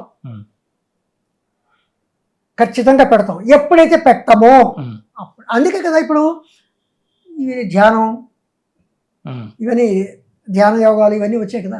అవన్నీ వాటిని కంట్రోల్ చేసుకుని శ్వాసని ఎప్పుడైతే మనం కంట్రోల్లో పెట్టుకున్నాం, ఎప్పుడైతే మనం చేసుకున్నాం అప్పుడే అది వచ్చినాడు. ఎప్పుడైతే జయించామో ఎస్ అమ్మ ఒడిలో చేరామంటే ముక్తి ఎప్పుడు వస్తుంది? కర్మఫలాలు ఏమి ఉండకూడదు. అంటే ఏంటి? ఎప్పుడైతే ఒక బ్యాంక్ బ్యాలెన్స్ జీరో అయిందో, బ్యాంకులో బ్యాలెన్స్ జీరో అయిపోయిందంటే ఇంకేం లేదు. ఎక్కడికి వెళ్ళిపోవాలి? ఆ వ్యక్తి ఇంకేం లేదు. అలాగే వ్యక్తి జన్మరాహిత్యము పొందాడు అంటే ఉమ్, తనకి కర్మఫలాలు లేవు అని లెక్క. ఆ కర్మఫలాలు ఎప్పుడు ఉండవు అంటే ఉమ్, తను గత జన్మ కర్మఫలాలను ఎప్పటికప్పుడు అనుభవించుతూ ఉమ్, సత్కర్మలు చేసుకుంటూ ఈ జన్మలో సత్కర్మలు చేయాలి. ఉమ్, ఈ జన్మలో సత్కర్మలు చేసుకుంటూ లేదు దీనికి ఒక కథ ఉంది. ఉమ్, ఒక మహారాజు మనకి ఇందులో వచ్చింది, లలితా సహస్రంలో చోట వచ్చింది. ఉమ్, ఒక మహారాజు చాలా గొప్పవాడు, చాలా మంచి ఇదైనవాడు. Hmm. ఆయన ఏం చేశాడంటే తన కుమారులకి రాజ్యం ఇచ్చేసి ఆయన ఎప్పుడు పరమాత్మ ధ్యాస తప్ప ఆయనకి ఏం లేదు. ఉమ్, ఆయన ఏం చేశాడంటే నేను వెళ్ళిపోతున్నాను, నేను తపస్సు చేసుకుంటాను, ఉమ్, నువ్వేమో జాగ్రత్తగా రాజ్యాన్ని పరిపాలించుకుంటున్నావు అని ఏం చెప్పాడంటే ఈయన తపస్సుకి వెళ్ళిపోయాడు. తపస్సుకి వెళ్ళిపోయి ఒక చెట్టు కింద మంచి తదేకంగా ధ్యానం చేస్తున్నాడు. ఉమ్, ఒక గర్భంతో ఉన్న ఆడు జింక అటుపక్కకు వచ్చింది. Hmm. ఆడు జింక వస్తుంది, నిండు నవమాసాలు బాగా నిండు చూడాలి. వస్తే అది అలా తిరుగుతుంది. అప్పుడే ఒక పెద్ద మెరుపు వచ్చింది. ఉమ్, ఆ మెరుపు దాటికి భయపడిపోయింది. ఉమ్, భయపడిపోయి అదేం చేసిందంటే ఆ పక్కనే పాడుతున్న నదిలో దూకేసింది. ఎప్పుడు వేసిన దానికి ప్రసవం అయిపోయింది. ఉమ్, చిన్నపిల్ల లేడి బయటకు వచ్చేసింది, ఆ లేడి కొట్టుకుపోయింది. ఉమ్, ఈ చిన్నపిల్ల ఒడ్డు నుండిపోయింది, ఆ లేడి వెళ్ళిపోయింది. అప్పుడు ఆ రాజు ఏం చేశాడు, దాన్ని తీసుకొచ్చాడు, ఉమ్, దాన్ని అక్కడ పెట్టుకున్నాడు. తపస్సు చేసుకునేవాడు. ఉమ్, ఆ లేడీని తెచ్చాడు. ఆ లేడీని తెచ్చి అక్కడ పెట్టి ఆ లేడీకి ఏం చేశాడు, లేత ఉమ్, పచ్చిక తీసుకొచ్చి ఉమ్, దానికి పెట్టడం, ఉమ్, అవన్నీ చేయడం, ఉమ్, అవన్నీ చేసుకుంటూ దాన్ని చూసుకుంటూ దానికి ఆలనా పాలనా చూసుకుంటూ తను తపస్సు చేసుకుంటూ వస్తున్నాడు. ఒకరోజు కనపడలే, ఉమ్, ఎక్కడికో వెళ్ళిపోయింది. అయ్యోకి వెళ్ళిపోయింది అన్నట్టు తన ఆ రోజే తన ఉమ్, తపస్సుకి కొంచెం అంతరాయం ఇచ్చాడు. ఉమ్. అంతరాయం ఇచ్చిన తర్వాత మళ్ళీ వచ్చింది. ఉమ్. మళ్ళీ వచ్చింది, వచ్చావా అనుకున్నాడు. అనుకుని దానికి అన్ని పెడుతున్నాడు. ఏం పెడుతుంటే అన్ని బాగానే తింది. అది లేడే తను దాన్ని విడవలేనంత పరిస్థితిలోకి వచ్చేసాడు. ఉమ్, చివరికి అవసాన కాలం వచ్చింది. ఉమ్, అవసాన కాలం వచ్చేసరికల్లా ఆ లేడిని ఎవరు చూస్తారు అనుకుంటూ కళ్ళు పోసాడు. ఉమ్, లేడి జన్మెత్తేసాడు. ఉమ్, అదనమాట. అంటే అదే అంటాం నన్ను బ్రతికినన్నాళ్ళని భజన తప్పన గాని మరణకాలం నందు మరతినేను ఉమ్, ఆవేళ జమదూతల ఆగ్రహమును వచ్చి ప్రాణములు పెకలించి పుట్టినప్పుడు ఇలాగా బతికినన్నాళ్ళు భజన చేస్తున్నాం. చివరి రోజుల్లో మనం ఏదైతే తలుచుకుంటున్నాం అందుకే నారాయణ ఉమ్, లేతే నారాయణి ఉమ్, పరమాత్మ అమ్మా శ్రీమాత్రే నమః ఈ మాట ఎవరైతే అంటూ ఉమ్, అటువంటి వ్యక్తి జనన మరణ చక్రాలనే ఒక ఈ వలయంలోంచి బంధాల నుంచి. బయటపడతాడు. ఉమ్, అదేనమాట. అమ్మ ఒడిలో చేరాలంటే ఉమ్, ఇదే. అమ్మ కూడా అంతే కదండి. అమ్మ ఒడిలో చేరాలంటే గబుక్కున తను కూడా లాలనగా తీసుకోవాలి. లాలనగా ఎప్పుడు తీసుకుంటుంది అమ్మ అని అమ్మ మీద తదేకమైన ధ్యానం ఉంటేనే. ఆ ధ్యానం ఎప్పుడు ఉంటుంది, రెండో ఉమ్. విషయం మీద అంటే విషయ అవుతాయండి ఖర్చు. అవును. అంటే మీరు ఈ ప్రయాణంలో మీ సుదీర్ఘమైనటువంటి ఆధ్యాత్మిక ప్రయాణంలో మీరు ఎంతో మంది గురువులను కలిశారు. వారి సాంగత్యంలో ఉన్నారు, వారి సాన్నిధ్యంలో ఉన్నారు, వారి నుంచి ఎంతో జ్ఞానాన్ని తీసుకున్నారు. మీరు ఎవరైనా కలిశారు, ముఖ్యంగా జిల్లెలమూడి అమ్మతో మీకు ఉన్నటువంటి అక్కడ ఆశ్రమంలో మీరు ఏ విధంగా గడిపారు, అమ్మతో మీకు ఉన్న అనుబంధం చెప్పండి. జిల్లెళ్ళమూడి అమ్మ అంటే నేను ఏం చేశాను, గోవాలో ఉద్యోగం చేసేవాడు. గోవాలో ఉద్యోగం చేస్తూ నేను అక్కడి నుంచి వేరేగా జాబ్ కోసం అంటే ఆ ఉద్యోగం వదిలేశాను. అప్పట్లో ఉద్యోగం అంటే లెక్కలేకపోయింది. ఉద్యోగం వదిలేసి ఏం చేశారంటే మళ్ళీ మామూలుగా ఎక్కడ అంత దూరంలో ఉద్యోగం చేస్తామని బయలుదేరిపోయి కరెక్ట్గా గుంటూరు స్టేషన్లో దిగాను.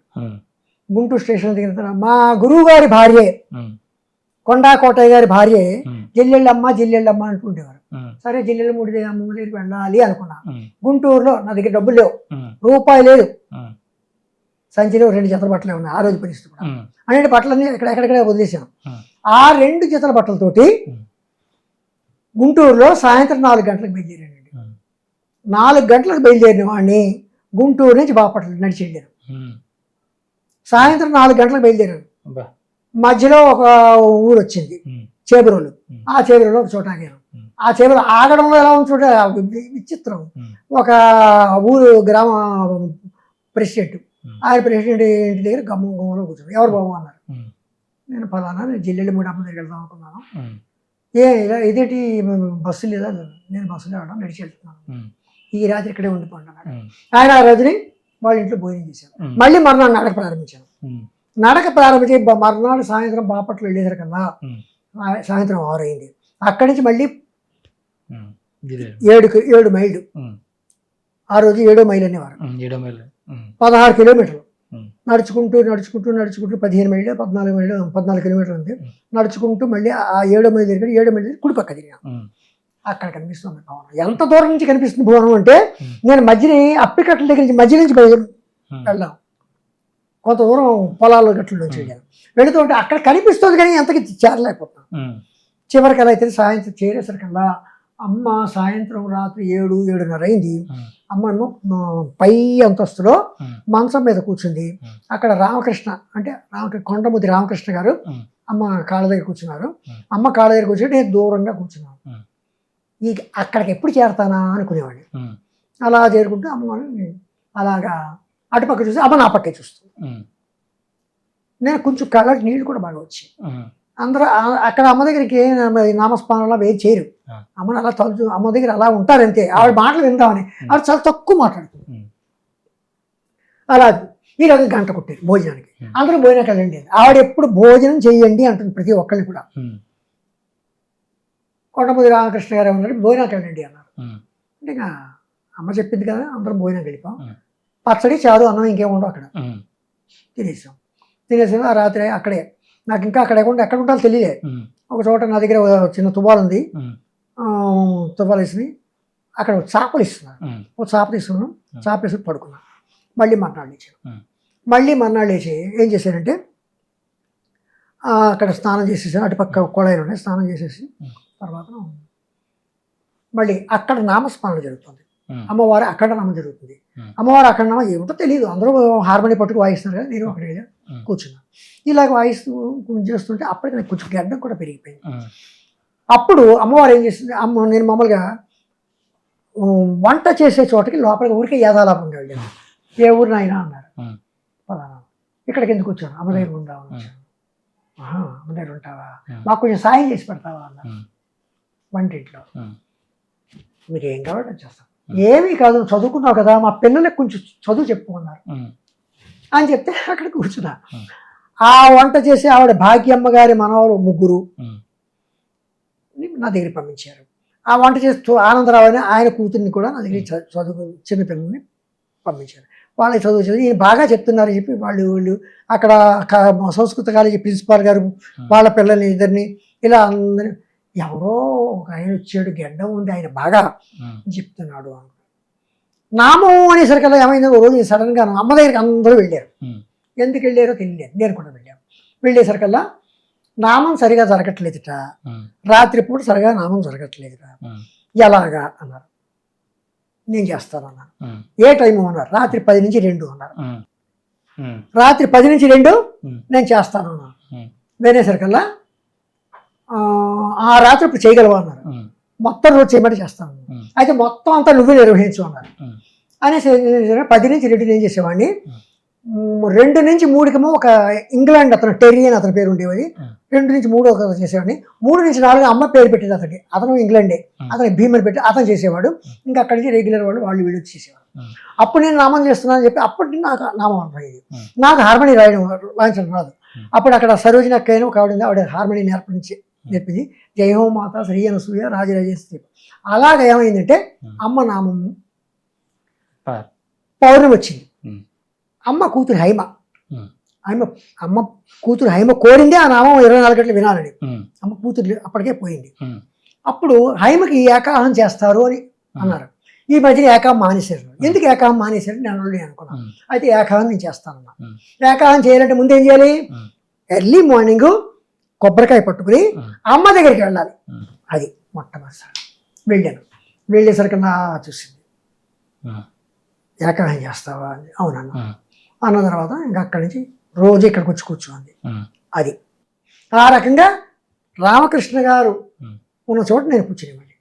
అరటిపండు విడిచిపెట్టడం, ఇంకా అక్కడి నుంచి ఏకాహం చేస్తూ ఉండడం, ఇవన్నీ చేస్తూ ఉంటే ఇంకా అక్కడి నుంచి క్రమంగా ఏమైందంటే అక్కడ వంటశాలలో పచ్చళ్ళు అవన్నీ చక్కగా తిరగమూతలు వేస్తున్నారు లేదా, నూనె ఎక్కువ ఏమని భక్తులందరికీ చక్కగా భోజనాలు పెట్టేది జాగ్రత్తగా చూసుకోమని చెప్పి, తర్వాత పిల్లలందరికీ బాగా చెప్తున్నాడు కదా అని చెప్పి అలా అలా అలా అలా అక్కడ అమ్మ కూతురి ఏకాహం, అమ్మ నామం మొత్తం అంతా నేను ఇంతకాలం చేయడంలో అమ్మ ఏం చేసిన రోజు సడన్గా నీకు బట్టలు పెడతాను, నీకు నెలకి ఇంత డబ్బు ఇస్తాను, ఉమ్, నాకు ఇది వద్దు అది వద్దు అన్నాను. ఉమ్,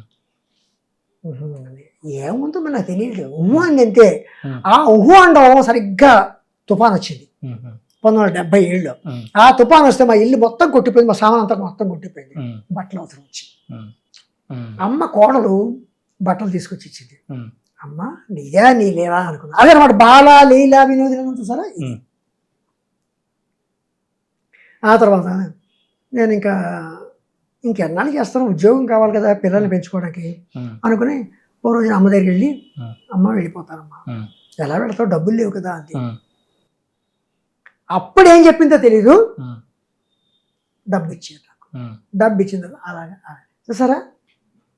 ఆ రకంగా నేను 8 నెలలు అమ్మ దగ్గర ఉమ్, ఆ రకంగా అందరికీ సహాయం చేసేవాడు. అక్కడ వంటశాలలో, తర్వాత కాలేజీ ప్రిన్సిపాల్ టైపింగ్ చేయడంలో, ఉమ్, అవన్నీ చేయడంలో, అకౌంట్స్ రాయడంలో, ఉమ్, తర్వాత ఇక్కడ పిల్లలకి చెప్పడంలో, ఆ తర్వాత హార్మోని పట్టుకుని నామం రాయడం, నామస్మరణ, ఈ రకంగా అమ్మ దగ్గర ఉమ్, 8 నెలలు ఉండడం వల్ల ఆ రకంగా అమ్మ అలాగే అప్పుడే రాశాను. తప్పము జపము లేదా తడిబట్టలేటికి అమ్మాయి అమ్మాయి అని పిలుచుట కంటే ఉమ్, అని చెప్పి, తప్పము జపము లేదా తడిబట్టలేటికి ఉమ్, అమ్మ నామం ఒకటి ఉమ్, అని చెప్పి ఆట వెళ్తే పద్యాలు అప్పట్లో రాశాను. ఉమ్. మీరుండగా అమ్మ చెప్పినటువంటి వాక్యాలు ఏమైనా ఉన్నాయి, గుర్తున్నాయండి మీకు? అమ్మ అండి నాతో ఒక్క మాట ఉందండి, ఉమ్, నాకు కొంచెం కోపం ఎక్కువ. ఉమ్, తర్వాత రోజు అమ్మ దగ్గర కూర్చున్నాం, ఆగ్రహం పోతుంది కానీ అయినా అనుమానం మాత్రం పోదు, అది మాత్రం పోగొట్టుకోవాలి. ఉమ్, మరి ఎందుకంటే నాకు తెలియదు. ఉమ్, ఆగ్రహం పోతుంది కానీ అనుమానం పోదు, అది మాత్రం జాగ్రత్త ఉమ్, అని ఆ ఒక్క అక్షర లక్షలైన ఆ మాట మాత్రం ఉంది. ఉమ్, కానీ చాలా ఉన్నాయి. ఉమ్, ఎవరో అడిగారట అన్నిటికన్నా విలువైంది ఏమిటి అని, ఉమ్, సింపుల్గా చెప్పింది అవసరం. ఉమ్, తర్వాత అన్నిటికన్నా ఇష్టమైంది ఏమిటి, ఉమ్, అన్నిటికన్నా కష్టమైంది ఏమిటి, ఇష్టం లేనిది. ఉమ్, అన్నిటికన్నా కష్టమైంది ఏమిటి, ఇష్టం లేనిది, ఉమ్, అంతే. అలాగా అన్నిటికన్నా అవసరమైంది ఏమిటి, అవసరం. అన్నిటికన్నా ఉమ్, గొప్పది అవును. అవసరం.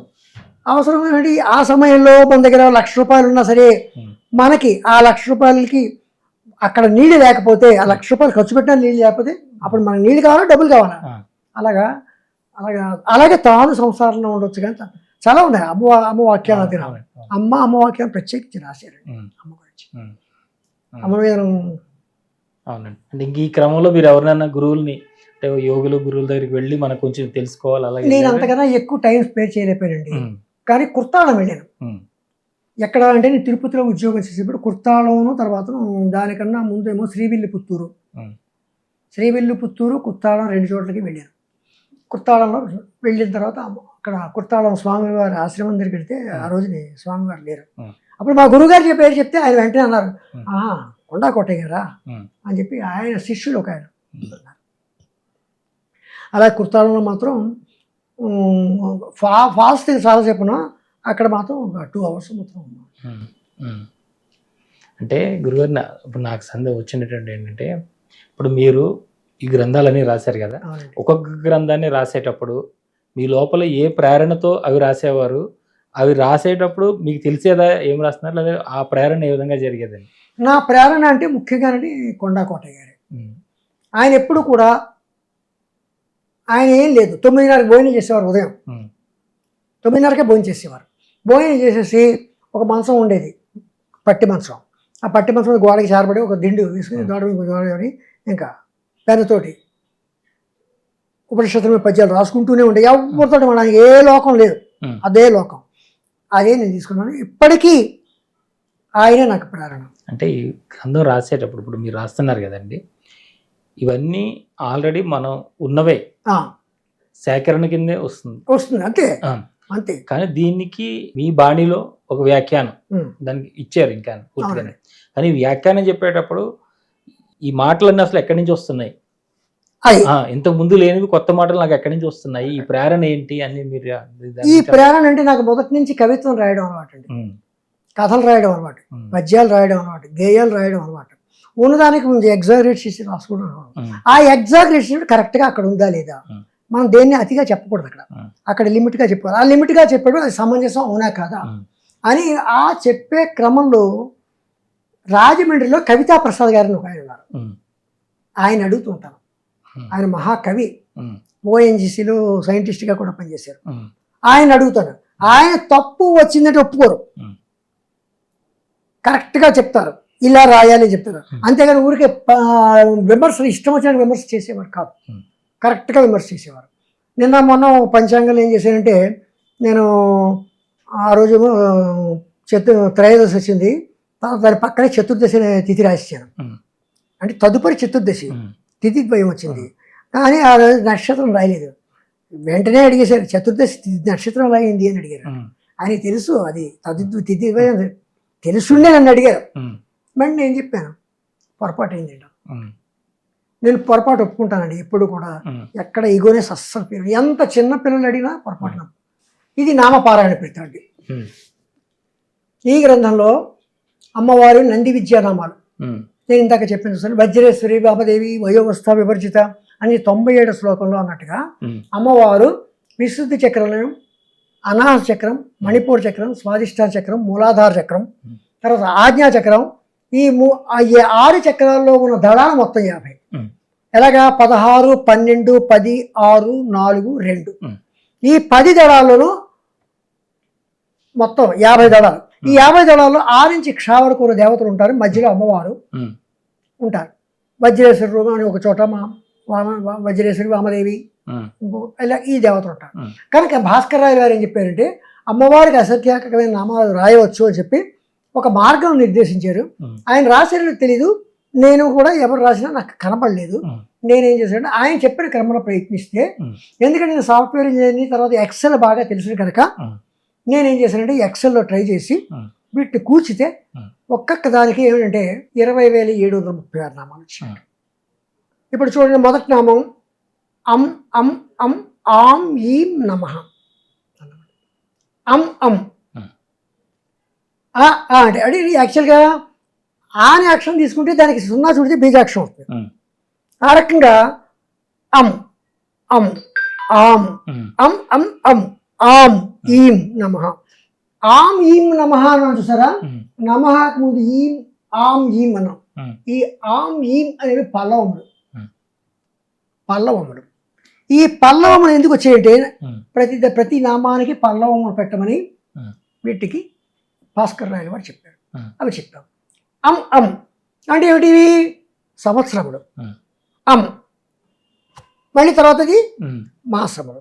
అం అం అం ఆం ఈం నమః మొదటి నామం అంటే ఏమిటి? ఆ అంటే అమృత, మళ్ళీ రెండో నామం కూడా అమృత, మూడో నామం కూడా అమృత. ఆం ఏంటండి?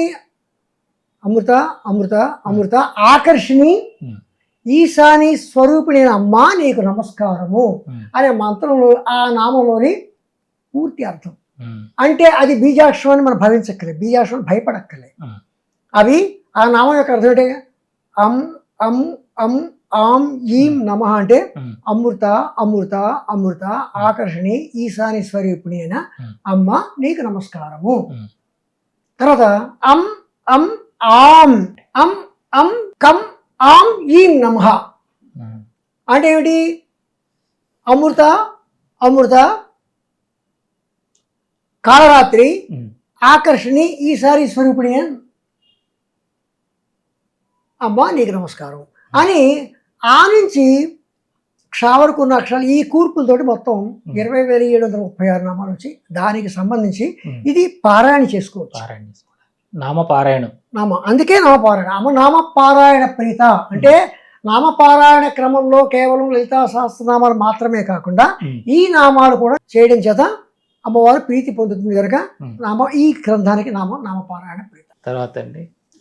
తర్వాత గ్రంథం జ్ఞానశక్తి, ఇచ్ఛాశక్తి, జ్ఞానశక్తి, క్రియాశక్తి. ఈ గ్రంథం అంటే అసలు గ్రంథం పేరేటి? శ్రీమాత శ్రీ మహారాజ్ఞి శ్రీమత్ సింహాసనేశ్వరి. ఇది మొత్తం అంటే ఏమిటి? శ్రీమాత శ్రీ మహారాజ్ఞి శ్రీమత్ సింహాసనేశ్వరి అనే ఆ మూడుని ఎందుకు తీసుకున్నానంటే, అమ్మవారిని సంబోధించినవి. అమ్మవారిని సంబోధించుతూ వసిన్యాదులు ఆ సభలో, నిండు సభలో మామూలుగా అమ్మవారిని సంబంధించి శ్రీమాత శ్రీ మహారాజ్ఞి శ్రీమత్ సింహాసనేశ్వరి అనగానే అమ్మవారు అంతసేపు ఉన్నదల్లా వీళ్ళు ఏవో రాస్తారనుకునేసరికి తను పొగడ్తతోటే ప్రారంభించారు. అంతా చాలా అర్థం ఉంది. శ్రీమాత అనేసరి కదా అమ్మ గురించి దాని గురించి ఎంత చెప్పాలో అంత చెప్పచ్చు. అలాగా శ్రీ మహారాజ్ని మహారాజ్ని మొత్తం నవగ్రహాలకి కర్మ పరిపాలనకి ఇచ్చింది. తర్వాత అష్టదిక్పాలకులు 8 దిక్కులు పరిపాలించుకోమని చెప్పింది. ఇంద్రుడికి స్వర్గం ఇచ్చింది, వైకుంఠం విష్ణుమూర్తికి ఇచ్చింది, అందరికీ ఇచ్చింది. ఈ రాజ్యాలన్నిటికీ ఒక చక్రవర్తి మహారాజ్, అదే శ్రీ మహారాజ్ని. శ్రీమత్ సింహాసనేశ్వరి. ఆ సింహాసనం అనేది పంచబ్రహ్మాసనం. పంచబ్రహ్మాసనం ఎవరు? బ్రహ్మ, విష్ణువు, మహేశ్వరుడు, రుద్రుడు, ఈశానుడు. వీళ్ళు సదాశివుడు, ఈశానుడు, సదాశివుడు. వీళ్ళెవరు? పంచబ్రహ్మాసనానికి. అంటే వీళ్ళు కూడా అమ్మవారి సామీప్యం కోరుకున్నారు. సామీప్య ముక్తి కోసం కోరుకుని అమ్మవారి దగ్గర ఉన్నారు. ఆ రకంగా ఇవి పంచబ్రహ్మాసనం మీద కుదురుగా శ్రీమత్ సింహాసనేశ్వరి అని చెప్పింది కదా. అందుకని ఈ గ్రంథానికి శ్రీమాత, శ్రీ మహారాజు, శ్రీమత్ సింహాసనం అంటే అండి. మీరు అడిగారు అనుకోండి, ఏమంటే మాకు శ్రీమాత, శ్రీ మహారాజు, శ్రీమత్ సింహాసనేశ్వరి గ్రంథం కావాలండి. అయిపోయింది, మీ నోట 3 నామాలు అమ్మవారిని వచ్చేసాయి. అమ్మవారిని మీరు పొగిడేశారు. ఇంకేమో అంతకన్నా మీకు గ్రంథమే అక్కర్లేని పరిస్థితి వచ్చేసింది. అంటే తీసుకోవద్దు చెప్పట్లేదండి. అలాగే 3 గ్రంథాలకి 3 పేర్లు ఇవ్వాలి. ఇచ్ఛాశక్తి, జ్ఞానశక్తి, క్రియాశక్తి. ఈ శక్తులు 3 అంటే ఏంటి? ఈ పుస్తకాలకి పేర్లు, కానీ ఈ మహాలక్ష్మి ఇచ్ఛాశక్తిని అనక్కర్లేదు. అలాగే జ్ఞానశక్తి అమ్మవారు అనక్కర్లేదు. కొందరు జ్ఞానశక్తి అంటే ఈ సరస్వతి అమ్మవారి బొమ్మ. నేనేం చేసి ఆ వరుస క్రమంలో మహాలక్ష్మి, మహాకాళి, మహాసరస్వతి 3 గ్రంథాలకి మహాలక్ష్మి, మహాకాళి, మహాసరస్వతి 3 పేర్లు 3 పిక్చర్స్ ఇచ్చాను, ఫోటోలు ఇచ్చాను. కానీ పేర్లు మాత్రం ఇచ్ఛాశక్తి, జ్ఞానశక్తి, క్రియాశక్తి. పేర్లు వేరు, అక్కడ ఫోటోలు వేరు. అంటే ఆ రకంగా ఇంకా ఏంటి ఎక్కువగా చెప్పాలని చెప్పాను. ఇది ఈ గ్రంథానికి ప్రతి నామానికి నామంలోని భావానికి తగినట్టుగా అమ్మవారి పిక్చర్స్ ప్రతి చోట రాసుకుంటూ వచ్చాడు. ఒక చోట 455వ నామం ఉంది, మాలిని. మాలిని అంటే అమ్మవారు ఏమిటి? మాల ధరించింది. ఏ మాల? రకరకాల మాలలు ధరించింది. అందులో అమ్మవారికి ఇష్టమైంది ఏమిటి? మల్లెపూలు మాల పెడదాం చుట్టూ. ఆ పిక్చర్ చుట్టూరు మల్లెపూలు పెట్టారు. మల్లె మొక్కలు పెట్టిన తర్వాత భాస్కర్ రాయలు ఒక చోట ఏమన్నారంటే, అమ్మవారు మాతృగా ఉన్న రూపుడి కదా, అమ్మవారు అక్షమాల ధరించింది కదా, క్షాని అక్షరం మేరు పూసుకుని తీసుకోవాలి అన్నారు. అంటే క్షాని అక్షరాన్ని మేరు పూసి పెట్టి ఆ నుంచి ఇలాగా మొత్తం అక్షరాలు పెట్టి మాల పెట్టి దాంట్లో ఏం చేశారు? ఆ నుంచి క్ష వరకు ఉన్న అక్షరాలన్నీ పెట్టారు. అంటే ఏంటి? అక్కడ మాతృకా వర్ణ రూపిణి అన్నందుకును, మాలిని అన్నందుకును కరెక్ట్గా సరిపోవాలని ఆ పిక్చర్ తయారు చేశారు. ఆ రకంగా ఈ పిక్చర్లు ఇందులో ఇన్ని చోట్ల ఒక చోట స్వాధీన వల్లభ అని వచ్చింది. శివ స్వాధీన వల్లభ అనేసరికల్లా అమ్మవారిని 3 రకాలుగా చూపించుకుంటూ వచ్చింది. ఒక చోట పరమేశ్వరుడికి చేరువలోను, ఒక చోట పెద్ద స్వరూపంలోను, ఇంకో చోట శివ స్వాధీన వల్లభ అని చూసారు. దాని అక్కడ ఇంకో రకంగా చెప్పు అంటే అక్కడ నామంలోని భావాన్ని కరెక్ట్గా. అందుకని నామంలోని భావం కరెక్ట్గా సరిపోవాలి, లేదా ఇంచుమించుగా సరిపోవాలి. ఎక్కడక్కడ ఒకే పిక్చరు 2 నామాలకు కూడా ఎక్కడ ఇవ్వలేదండి. అలా 1116 పిక్చర్స్. ఎలాగా? సుధాసాగర మధ్యస్థ, సుధాసారాభివర్షిణి, సుధాసాగర మధ్యస్థ ఒక చోట. అక్కడ ఏం చేశారంటే మొత్తం షట్చక్రాలు ఇచ్చాం. షట్చక్రం యొక్క చక్రాలు, ప్రతి చక్రం యొక్క తత్వాలు ఇచ్చాం, ప్రతి చక్రం యొక్క అధిపతులు ఇచ్చాం. అలాగే షట్చక్రాలు చూపించాం. అక్కడ 106వ నామం, 106వ నామంకి దాదాపు 7 బొమ్మలు ఇచ్చాను అక్కడ. చాలా అద్భుతం అండి. అంటే మొత్తం మీ జీవితం అంతా దీనికే పెట్టేశారు. ఇంకా ఏమండి అదేం కాదండి, ఏదో చూసారా బాలాలీల ఆట. అమ్మవారి దగ్గర పూజ చేయడం అంటే ఆట, ఒక సంధ్యావనం చేయడం అంటే పరమాత్ముని గురించి దర్శించుకుంటున్నట్టుగా ఒక ఇది. అదే తదేకంగా చేస్తున్నాం అనుకోండి, అప్పుడు మనకి తాదాప్యత వస్తుంది. ఆ రకంగా చేస్తున్నాం తప్ప ఏదైనా మనం చేసేది ఏంటంటే 10 మందికి మనం పంచాలి. అందుకే ఈ గ్రంథాన్ని ఏం చేశారంటే దీని ప్రింటింగ్ కాస్ట్ అప్పట్లో 2,400 రూపాయలు, 2,392 రూపాయలు ఎంతో అయింది ఒక గ్రంథం. నేను 2,400 రూపాయలు ఇచ్చాను. కొందరు ఏం చేశారు 2,500 ఇచ్చారు. ఇంకా కొందరు ఏం చేశారు 3,000 ఇచ్చారు. ఎంతో కొంత ఇచ్చారు. అంటే ఏంటి, మీరు తీసుకోండి గురువు గారు అన్నారు. మంచిది అనుకున్నాను. వాళ్ళు ఎలా ఇస్తే అలా చేశారు. ఇచ్చింది నేను సంతోషించాను.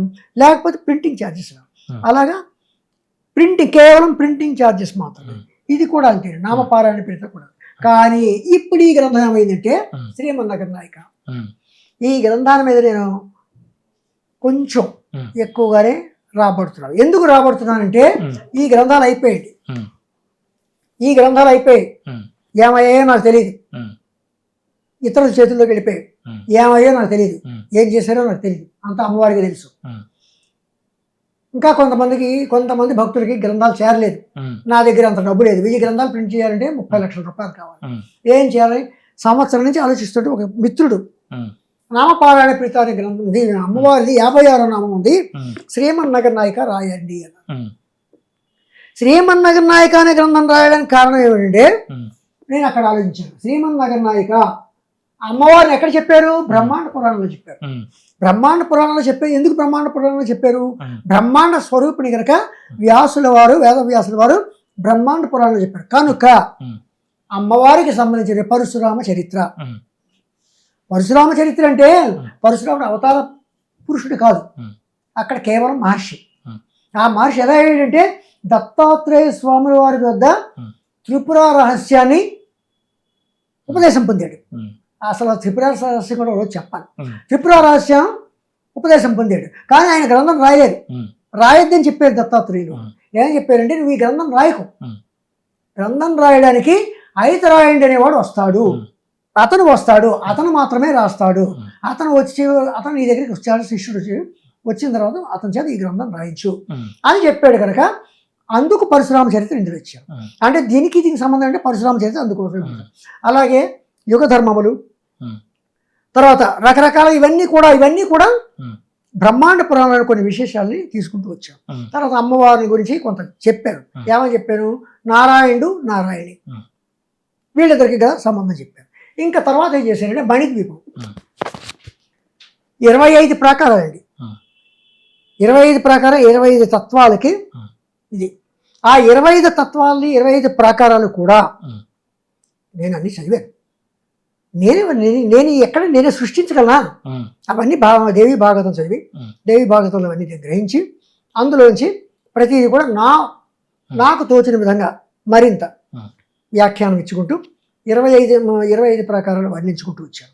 25 ప్రాకారాలు వర్ణించుకుంటూ చివరిని ఏం చేశానంటే ఈ 25 ప్రాకారాలు వర్ణించిన దీనికి ఫలశ్రుతి రాయాలి అనిపించింది, ఒక స్తోత్రం. అందుకని ఏం చేశాను, మణిద్వీప వర్ణన అని చెప్పి నా బాణిలో, నా మాటల్లో ఇంతవరకు మణిద్వీప వర్ణన వేరే వాళ్ళు రాశారు. అలా కాకుండా నేనెందుకు రాయకూడదు, నేను సొంతంగా ఎందుకు చేయకూడదు అని చెప్పి మణిద్వీప వర్ణన 25 ప్రాకారాలకి రాశాను. తర్వాత మణిద్వీపం అంటే ఏమిటి, అమ్మవారిది. కానీ అమ్మవారు ఎక్కడుంది, చింతామణి గృహం. ఎక్కడుంది అమ్మవారు ఉన్న ప్లేస్ ఏమిటి, ఒక శ్రీచక్రం. అమ్మవారు ఉన్న ప్లేసు షట్చక్రోపరి సంస్థిత అన్నాను. ఈ చక్రాలన్నిటికీ పైన ఎక్కడుంది అంటే త్రికోణం. అంటే ఏంటి, ఒక శ్రీచక్రం గురించి చెప్పుకోవాలి. శ్రీచక్రం ఎలా ఆవిర్భవించింది, అమ్మవారు తన యొక్క తాడువుల్లోంచి మూలాధారం నుంచి తీసుకొచ్చింది ఒక ఆవరణ. ఇంకొక ఆవరణ ఎక్కడి నుంచి తీసుకొచ్చింది, స్వాదిష్టానం నుంచి. ఇంకొక ఆవరణ ఎక్కడ తెచ్చింది, మణిపూర్. ఇంకొక ఎక్కడ తీసుకొచ్చింది, అనాథం. ఇంకొక ఆవరణ తెచ్చింది ఆధ్యాత్మికం. ఇంకొక ఆవరణ ఎక్కించింది విశుద్ధి. ఈ వర్షం వచ్చి సర్వానందమయం, ఇది సర్వానంద చక్రం. అయితే 9 ఆవరణలు కదా, 7 చక్రాలు వస్తున్నాయి. 7 చక్రాలు మాత్రమే కాదు, సహస్రారం కాకుండా బ్రహ్మరంధ్రం, ద్వాదశాంతము అనుకుంటున్నాను. ఇలాగ మొత్తం 9 అంటే మానవుడు ఇలాగ కూర్చుంటే ఒక శ్రీచక్రం, ఒక మేరు స్వరూపం శ్రీచక్రం. కనుక అదే పద్ధతిలో నేను అది శ్రీచక్రావిర్భావం రాసుకుంటూ అక్కడ ఎక్కడెక్కడ ఏం చేశారో అవన్నీ వివరించుకుంటారు. అది అలా ఉంది. తర్వాత ఖడ్గమాలు తీసుకున్నప్పుడు ప్రతి ఆవరణల యొక్క దేవతల యొక్క వాళ్ళ పేర్ల ప్రకారం పేరుకి వ్యాఖ్యానం రాసుకుంటూ 9వ ఆవరణ రాసి 9వ ఆవరణని అమ్మవారి గురించి వివరంగా రాసుకుంటూ వచ్చాం. అక్కడ ఏంటంటే మనం నిత్యం అందరూ చేసే ఖడ్గమాల ఒకటి ఇచ్చాను. తర్వాత మనం మామూలుగా శృంగేరి స్వాములు 12వ పీఠాధిపతి చెప్పిన ఖడ్గమాల 2 ఖడ్గమాలను ఇచ్చాను. మనం ఏ సాంప్రదాయం ఎవరికి కావాలంటే అలా చేయాలని చెప్పి అది ఈ గ్రంథం యొక్క విశిష్టత. శ్రీమన్నగర కాకపోతే ఈ గ్రంథంతో పాటు ఫోటో తయారు చేశాను, పెద్ద ఫోటో. ఆ పెద్ద ఫోటో ఎందుకంటే అమ్మవారు అంటే శ్రీచక్రంలో అమ్మవారు అయ్యవారు ఒక చోట ఉన్నారు కదండి, అందుకే అర్ధనారీశ్వర స్వరూపం అక్కడ పెట్టారు.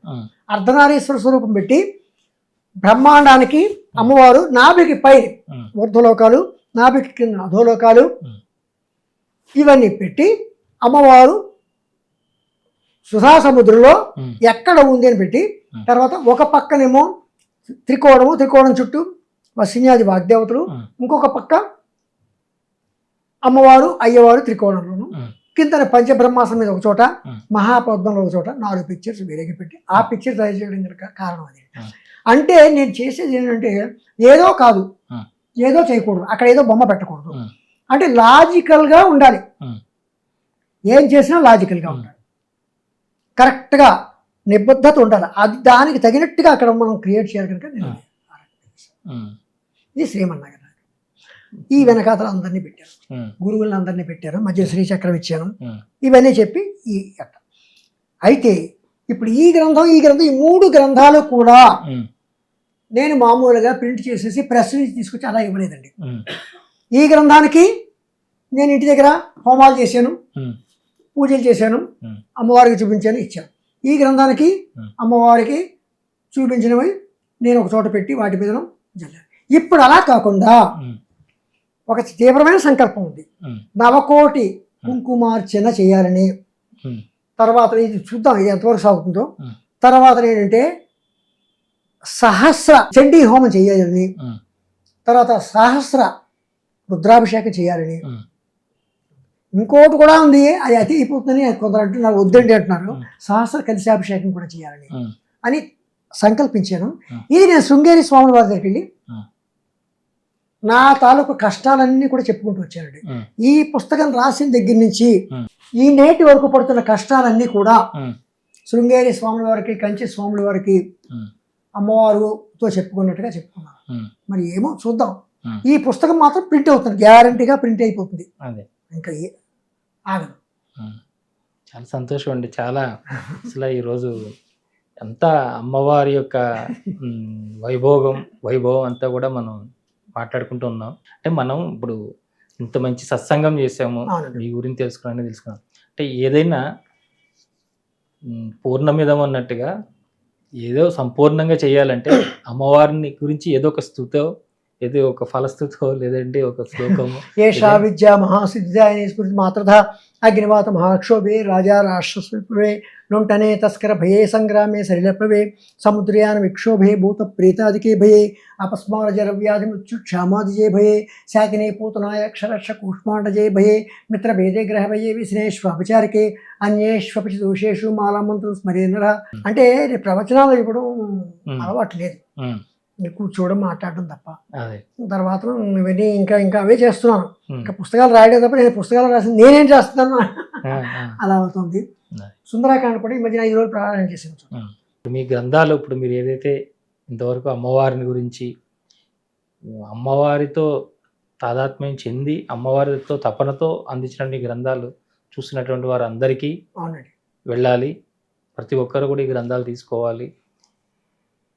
మనం లలితా సహస్రనామ పారాయణం చేస్తున్నప్పుడు అక్కడ దాని యొక్క అర్థాన్ని పూర్తిగా మనం తెలుసుకుని పారాయణం చేస్తే అది మన లోపల కూర్చుంటుంది. దానికోసం ఇలాంటి వాళ్ళు ఇచ్చినటువంటి గ్రంథాలన్నీ కూడా అందరూ చదవాలి. మీరు చేసినటువంటి ఈ శ్రమకి అమ్మవారి కృప తోడయ్యి మీకంతా కూడా వీరందరూ కూడా సహాయ సహకారాలు అందించి అమ్మవారిని మరింతగా ముందుకు తీసుకెళ్తారని కోరుకుంటున్నాను. చాలా చాలా సంతోషం.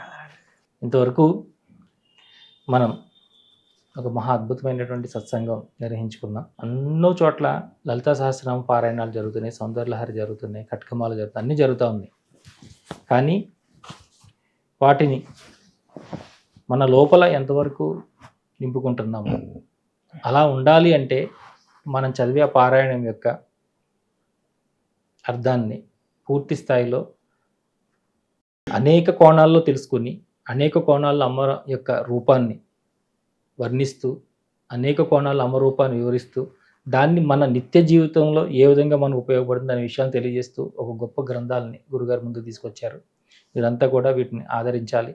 అలాగే మీకు లలితా సహస్రనామాలకి అమ్మవారికి సంబంధించి, అమ్మవారి యొక్క శక్తికి సంబంధించి, లేదా అమ్మవారి యొక్క రూపాలకు సంబంధించి, అమ్మవారి యొక్క లీలలకు సంబంధించి ఎలాంటి సందేహాలున్నా ఏమున్నా కూడా గురుగారిని సంప్రదిస్తారని కోరుకుంటూ మరొక ఇంటర్వ్యూలో మళ్ళీ కలుసుకుందాం. అంతవరకు చూస్తుండండి శ్రీ సన్నిధి టీవీ. నమస్కారం.